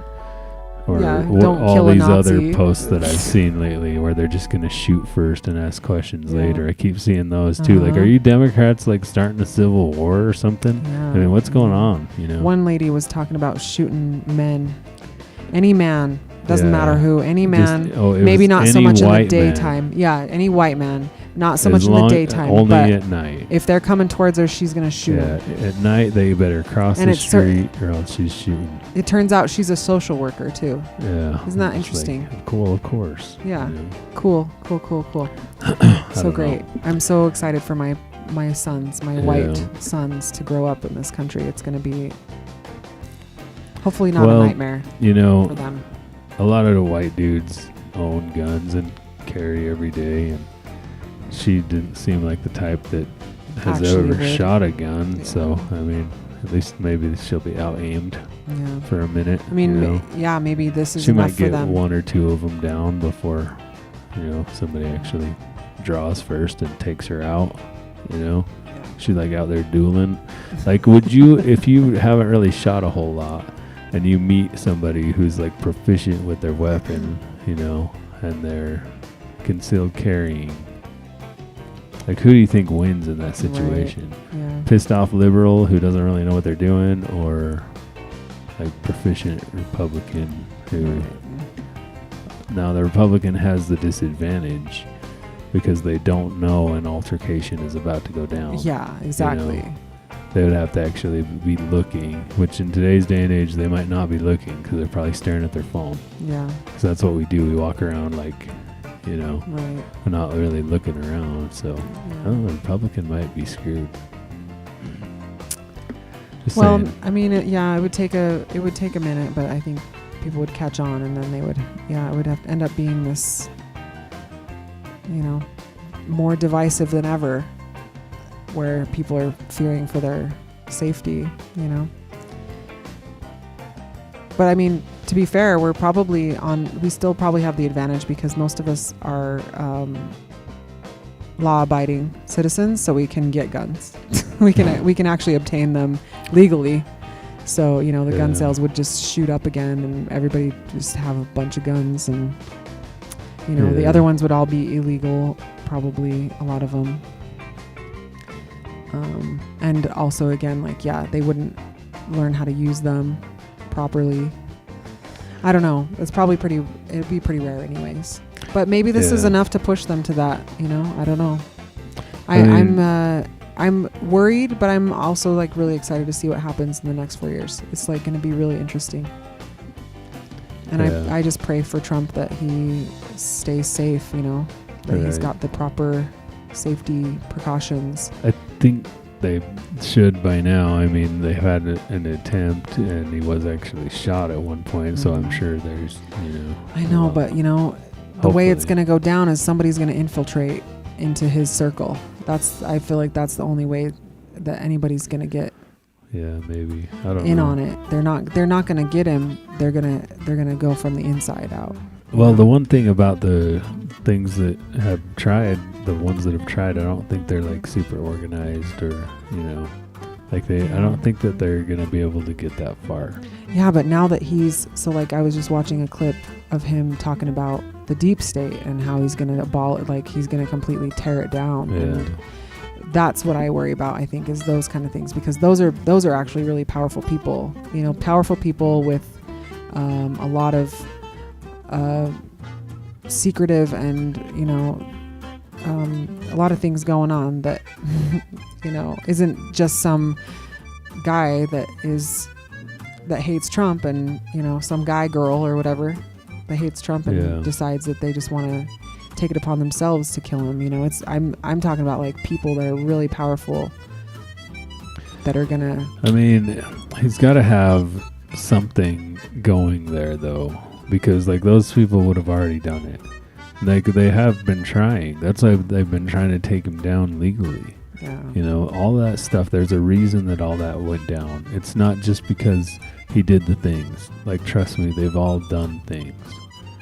You're to become a politician, you seemingly need to be a bad person. Mm-hmm. It's really hard to see good politicians. I don't know if they're out there or not. They all seem to have stuff.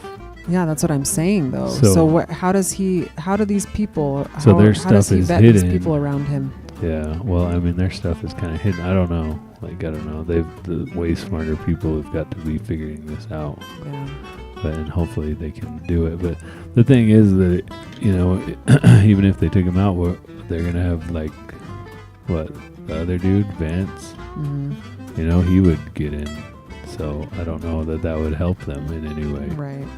You still have, from what I saw, the majority is Republicans, right? Yeah. Even in the House or whatever. So there's still that's power. There's power there. It's you can get, if you have the majority there, they can vote stuff in bills, and then the bills go to the president, and the president can sign or veto, right? Yeah, but just because they're Republican doesn't mean that they're not rhinos. Right. Exactly. So, I mean, I don't know. We'll see what happens. It's I'm excited to see. He's already starting his. He's already had his. How many days has he been doing this now? He's not even president yet, and he's already just slamming down the changes. He's got a lot to do, and I think he's, even if he does a couple of the things that he says he's going to do, it's going to be incredible. The best presidency in history, or at least our history, Yeah. And I think that the fact that jazz music. Oh, we did. Yeah, I mean, that's what it's looking like. Is it's gonna be I keep watching this dude, the 3D printed Ford parts guy, and he's just saying, he's what a great time to be alive. It really is. What we're gonna see go down. I mean, and what we've already seen go down. It's right in front of us, Mm-hmm. and nobody wants to admit it. Yeah. Nobody wants to look at it and be it just, where's the list? You just say the list. Everybody should know Everybody what knows that what the list is. is. Where is it? What's going on? Yeah. They have this like fake list that they've been posting everywhere, but no, where's the real list? Yeah, I mean, it's crazy. And now where's Diddy's list? Yeah, it's Right. this stuff's crazy. Yeah. It's really exciting It's- stuff. Yeah, it's not good though. You know, you'd wish that people wouldn't be this way. I Or if they know. were this way, they could just keep it to themselves and not screw up all these other people's lives. Like, you know, we only get one life. Once it's screwed up, it's kind of screwed up. Yeah. You know, it's hard to get back. Yeah. Yeah, I mean, I'm also trying not to get like all worked up about like, because 4 years isn't a very long time. And I know that's why he's doing the things he's doing right now. And it is, it's better than not having him in office, you know, it's better than that for sure. But 4 years isn't a lot of time, you know, and I'm hoping that it continues this way for the 4 years after that, you know, like we get some more people in there following the example. But it may not work out that way. It may just be following that same pattern and we get, you know, another Dem in there. You never know. So and then they just undo everything that was done. Right. Yeah, So- that's the issue, is like it could just flip back. Yep.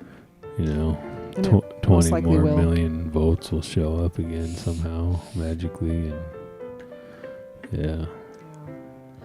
But for now, it's pretty exciting and cool and crazy.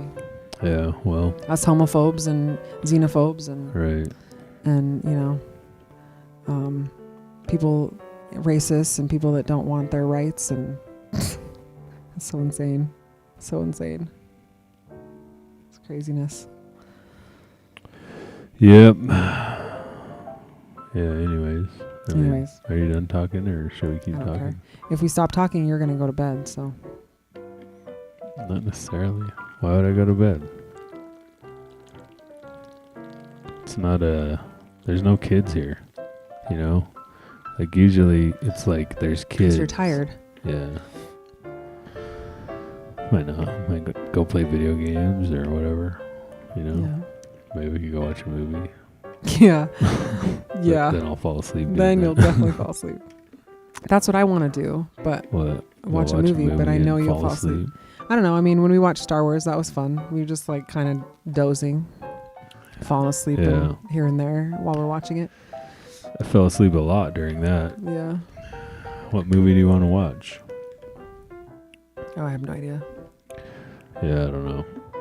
I was thinking about, we don't have time now, but there's those Matt Walsh movies. Oh, They the look Daily pretty Wire good. ones. Yeah, Yeah, we could watch one of those. Can we get those? I mean, We we'd have have to to buy it. Buy. Probably. We have to yeah. buy the Daily Wire. Yeah, That's the first thing too. That was the funny thing about talking to Savannah, was that she brought up, the first thing she brought up a few weeks ago was, or was it when we were hanging out or something? I can't remember. But anyway, she brought up, because she had seen the new one he did. No, was it the What's a Woman? yeah. Maybe it was that What one. is a woman? And then there's Yeah. Am I Racist, I think. Right. Yeah. Because we've talked about that in the past, like, you know, the whole trans thing and everything, and, you know, the issues with children and all that being involved. And she was very against that, you know, and we were both like, is it because of our generation, because we're millennial and this was just like so weird for our generation, or is there just something actually really wrong with this? And then she brought up that she's like, I really like this movie, you know, you should watch it, get on there and watch that movie. And I was like, oh, Matt Walsh? You're watching Matt Walsh? You're watching the Daily Wire? What? Who are you? That's crazy. Yeah, those are good movies. I mean, they seem like good movies. Yeah. Very fun to watch the trolling. Yeah. Yep. These poor souls in there. I didn't realize they were being set up. I mean, yeah, we could watch that if you want. I mean, I'll fall asleep, so I don't know. Maybe video games is a better option. Or maybe you should just let me get some sleep. I never sleep. No sleep for you. Yesterday I stayed up for 21 hours. How many hours do you think I slept after a 21-hour day? I know, not very many. 5. I slept for 5 Yeah, hours so did last I. night. Me too. But I didn't work 21 hours. What do You know, the mean? last time You I didn't worked 21 you hours. didn't sleep for 5 hours. You went to bed when I went to bed. No, I did not. What'd you do? I was up watching TV. I fell asleep on the couch. No, that wasn't last night. What was last night? That was 2 nights ago. Last night we hung out until midnight and then we went to bed. Oh yeah, that's Or right. like 12:30. And Oh, and I went to bed. What? Yeah, I did. I guess I went to And bed then right I after you did. I woke up at 6 a.m. and you woke up at 8:30. Oh, nice. I had my days mixed up, I guess. Yeah, you're talking about 2 nights ago. Yeah, the other night she fell asleep on the couch and woke up when I was going to work at 3 in the morning. I've done that a couple times. She didn't even. I was watching my Jesus show, Yeah. The Chosen, and because I found it. Yeah, whatever. He didn't even come to bed. If I Oh, was a sorry. woman and you were the man, you'd be in trouble. Oh, would For I? that. I'd be in the doghouse. Probably. Be like, That's that's how where wo- you sleep now. I think that's how women operate. Like, why'd you sleep on the couch? Do you hate me now? Don't they?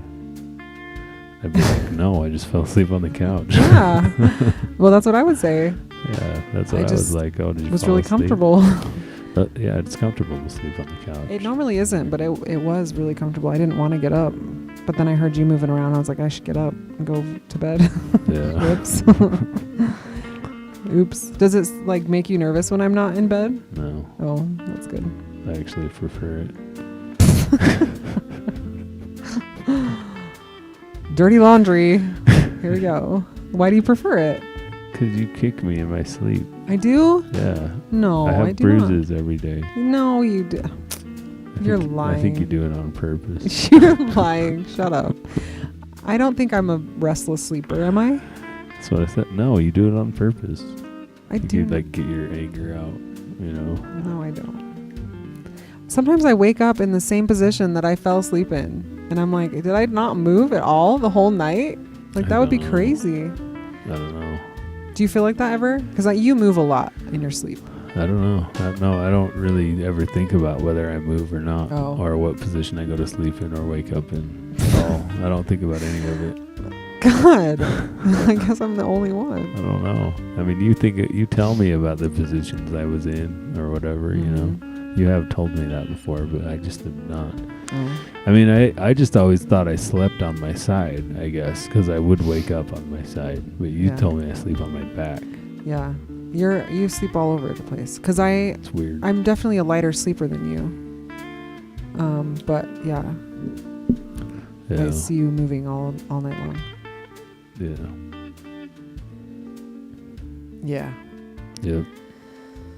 Oh, what So would it be to be asleep right now? It'd be great. You want to go to bed? Sounds nice. To go sit more and be more lazy than I have been all day. Because I've been lazy all day. Just don't want to do anything. You got up and went and walked around earlier. Yeah, I guess that is my goal, is at least to walk every day, once a day for 30 minutes. And then we drove to Ogden and bought this equipment. Yeah. Dropped the kids off somewhere in there. Yeah. Just left them. Threw them at Grandma. Here, take this. Take these kids. Take these.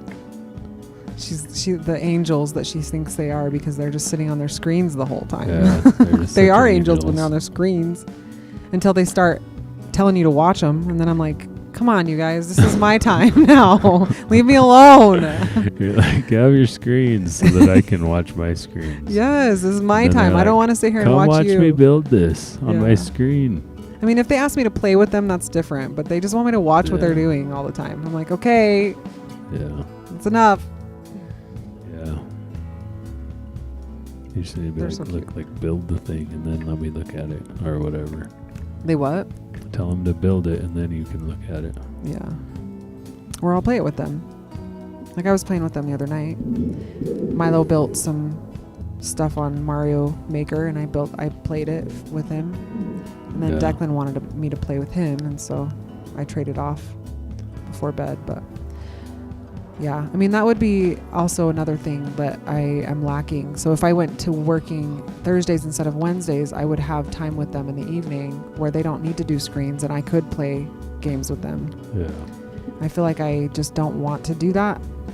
because we're busy and I just want to have some personal time, you know. But if you're down here, I don't have time to hang out with you really, so it might be a good time to sort of implement a game or something with them.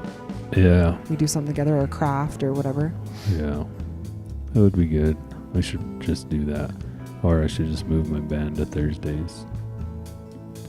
Which I could do that too, but we should but I don't think that works for like half the year because Jared has archery on Thursdays at some point. I thought you said Tuesdays. Thursdays? Yeah. Well, Okay. I could move it to Tuesdays.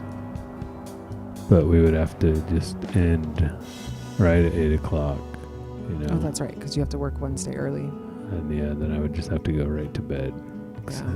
So Well, Tuesdays are harder than Wednesdays. So I'm surprised you're not just telling me to buck up and just deal with it. well, I mean, I don't know why you even care. Like I would if I were you, I would literally just be like, they're like, if the customers are like, we're out of milk, do you have any more? I would just be like, I don't know. I don't think we do. I think we're out. Come back in tomorrow. No, Have a rain that's check. not a good enough answer. You know, I'd be like, Maybe for there's some no people. dairy guy, so then they won't schedule one. So maybe call this note like that. That's what I would do. Okay, well, that might be... Well, I wouldn't actually do any of that. I would be like, hey, you bagger, come here. Guess what? You're learning how to fill the milk. It's not the filling the milk that bothers me. I would fill the milk myself. I don't mind. Yeah. It's not that. It's that I can't fill the milk because I can't reach it. I can't get to it. Well, hey, you bagger, you're learning how to be a dairy guy. I mean, that's what It's that I'm being pulled away every 5 seconds because I'm the Right. cashier and they're But yeah, needing milk. So you're not like solving the problem. You know, like that's what I would do is I would solve the problem. Every bagger who worked on Wednesdays would learn how to be a dairy guy at like 3 p.m. Yeah, well, I do that. I have done that. But they can't pull the pallets out. Why? I mean, I guess you could pull the pallets out. You could pull a pallet out and then shimmy the other ones to where you could at least get through to the milk. Yeah. Because But it's also full of like, pallets. when's the dairy load coming? I don't know when it got there. I don't know. Go back there and lock the doors. Then when the dairy load gets there, the driver has to get the keys from you. Or you have to go unlock it for the driver, and you tell the driver, look, if you're going to put these in the dairy, leave room for me to fill the milk. Yeah. in I mean, 30 minutes. I did consider doing that or telling management to do that. When the No, dairy well, you load got to comes. do that. I know. And then 'cause when they're they not gonna don't do it, you call the warehouse, and you say, I need to talk to the driver supervisor. This is how I would handle all this stuff. I wouldn't even ask the managers. Don't even go through them. I don't go through the managers. I make shit happen on my own without anybody else because you can't rely on the managers. You can't go to the managers and be like, hey, can you get me a dairy guy on Wednesdays? They're not going to. I did that. Yeah. You did that. What did it get you? They didn't give shit. Exactly. Smith's, you know, and if you're here listening to this and you're a manager at Smith's, you should hear me and listen to me. Okay? You may not be doing your job very well because you may not be taking care of some problems that you need to be taking care of. I don't know. You know, I don't know. But if you don't have a dairy guy and there's a milk cell, I mean, think about what you're doing to the store. Just think about it. Okay, you put the milk on sale, and then you don't have a plan for anybody to fill it. What's the plan? The customer, and then not only that, they used to have 2 doors of like blue milk and 2 doors of red milk, and now they're down to like 2 shelves. Yeah. Yep. It's like everybody who goes in that store is going to buy milk. Yeah. Especially on Wednesdays. And it's it just has these little doors. And so the only reason you can have that little amount of space is because you have somebody there to fill it. Mm-hmm. But if you aren't, I mean, isn't there supposed to be a manager that works late? Yeah, till 8. So why aren't they filling it? They're not staying till 8. They're staying till 7 or 6 or 5. Yeah, I mean, So this is what I would do, is I would get the baggers trained on it. If the pallets are in the way, then they got to grab a pallet jack and move the pallets. And then I would just bag. I would go clear the lot and just bag. And if click list, or what is it? Your Q Vision goes down, and they come to you, and they actually come to you Yeah. and say, "Why does your Q Vision suck?" I'd say, "Oh, because I had the bagger filling milk, so I was clearing the lot because we don't have a dairy guy Yeah. when we have a milk cell." And you know what? That wouldn't do anything. They'd just be like, "Oh, okay." Yeah, exactly. That's all they would say. But I'd your be like, "Who's running this frustrations- damn store?" But your frustrations would be solved. You don't care about Q Vision, do you? Like what? No, that's Nobody not my. does. That has nothing to do with it. It's just that like I'm trying to give somebody a break, and I'm the only cashier, and so I have to run back for every single person. And then when I'm back there, Yeah, there's but- people like, But it's like is there milk? Can you yeah. give me some milk? And I'm like, so I'm stuck back there. But it happens like every Wednesday every single because Wednesday. you didn't put the bagger on it at 3 p.m. No, I do. I actually do. I do most days. This was the first time this has ever happened to me, where I haven't had somebody either there to fill the milk or I haven't filled the milk. This is the second time that I wasn't able to reach it. The first time, Well, yeah, there but wasn't a no, lot of customers that day I for don't some want you reason. to be going back there at all. you don't want me filling it? No, what I would do is I would have the bagger going back there every half hour and checking it. Yeah. And so if you get to the point to where the customer is asking you where the milk is, then your bagger needs a talking to about why he's not filling the milk. Yeah. So I would solve the problem from the ground up to where the customer never misses the chance to grab the milk because the bagger's filling it every half hour Yeah. or every hour I see. or whatever it takes. And you might And I walk just do the back there chores. at some point when you have a minute to make sure he's actually filling it. Mm. Make sure it's full. If it's not full, you get him back there and chew him out and be like, how come you're not filling this? Yeah. This isn't what I meant by filling it. You need to fill it. It's on sale. It's going to run out in 30 minutes. Right. It's, you need to fill it. Yeah. Well, I've had a couple people that want to do it, and so I just let them do it. But then they haven't been there very late, and so that's my issue is when it's late. I have to do like it. there's a bagger that's there late, right? Yeah, but they're just not, the type of people that are. Well, they need to become that type of Yeah, people. I guess you're right. Like Just train them. they'll figure it out. Just train How 'em to hard do is it to put milk on the shelf? Right. They don't even have to rotate it. Don't Yeah, worry but if they have about to start moving rotating. pallets around and stuff, So yeah, you're right. Well, I have that's to- where you have to get ahead of the truck driver. Yeah. So you're getting ahead of the customer by making that bagger go back every hour from 3 p.m. on. Yeah. A bagger from 3 p.m. till 11 is filling the milk, Yeah. right? What if And that's part of their chore list. Every half hour or every hour, they need to. The hour comes, they need to go back and check it. Yeah. And then your truck driver, the doors are locked. So don't let the doors be unlocked. Yeah. When you get there, I guess you don't get there till 4:30. When you get there at 4:30, the bagger's on the milk. And then when you get there at 4:30, you're back there locking those doors, taking the keys up front with you. This is stuff I would do. I don't even know if I have a key for the doors anymore. I don't think I do. Well, Maybe I somebody do. does. The doors are supposed to be locked. Them They being must not. unlocked is against the rules anyways. Yeah, they must So- not be. Because I don't open the doors anymore. So now the truck driver has to call, and if Yeah. there's somebody to help him unload it, or he's unloading it himself, you tell him, we have to fill the milk. Don't Yeah. block it. Or if I go in and the load's already there, I just check if the load's there already, and if it is, then I tell the manager, make sure that milk's in there right, so I can fill the dairy. Yeah. Say, look, somebody needs to come move all this. So I just need to be pallets. proactive. Right. You're just getting ahead of all the issues. Yeah. Yeah, because that's the main issue. The main issue is that I feel helpless. Well, I mean, you don't need to do any of that. You should just work Thursday because it would be better. Yeah, anyways. that's my ultimate thought was just like, I'm going to tell them why. I'm going to say, I'm not working Wednesdays anymore, and this is why. So, just so I'm you just know. going to move to Thursdays. Well, it'd be better for us and the band and everything because, you could be up there with the kids and I could be down here, with the other kids. You silly boys. Yeah. All right, well, then maybe I'll do that. Talking about Tyler's rash, his rash of the week or whatever, I won't go there. People watch that show too. Like more people watch that show than any other show that I've done. Any other podcast I've ever made, more people watch. That's what I that mean. show. It's an interesting Like they premise. get on and comment, you know. Yeah, that's what's cool about it too, is that it's interactive. Yeah. You guys actually talk to the chat, and you know it's really fun. It's really fun to watch. It's a good premise. It's a good, you know, it's not good music necessarily, but it's a good time, you know, like. Hater. What are you talking Sorry. about? It's the best music ever. Sorry. You know. Yeah. Well, Tyler we just has try this to really have fun. interesting talent for not singing on key, but he sings within the key. he harmonizes most of the time, but he doesn't sing the melody. So I feel like that's an interesting talent to have.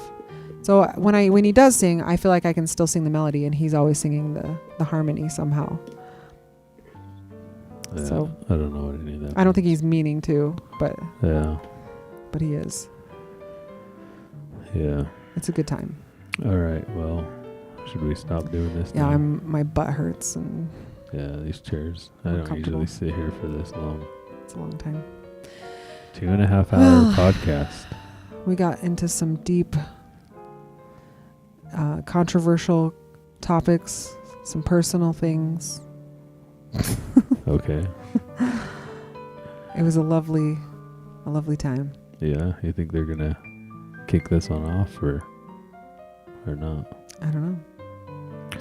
For playing all this non-royalty music. It says no royalties, and I got this music off YouTube, so you guys tell me Yeah. false advertisement or whatever. I don't know. It feels like the ending of Mr. Rogers' Neighborhood or something right now. The train going by. Yeah, what does he usually say at the end? I don't know. Won't you be my neighbor? He starts singing that song. Is that what it is, or is that the beginning? I think When that's he's the putting beginning. his shoes on and stuff. Yeah. I wish I remembered what he said at the end. I don't know. He probably gives like some wise words of wisdom Yeah. or whatever, you know. Like that song. The men were something meant to be daddies. I don't know, he does a song where he like talks about how men are only daddies and they can only be daddies and women can only be mommies. Everybody always posts that. Yeah. Not anymore. Not anymore. Good luck, kids. Wrong. Okay, bye. Bye. But shit. They put an automatic this thing in front of an automatic that thing, and so it does an automatic this shit. And then, because no one does anything about it, it just keeps doing it. And if I do this, it's only a matter of time before it starts all over again. So, fuck! Global superstorm developing off towards the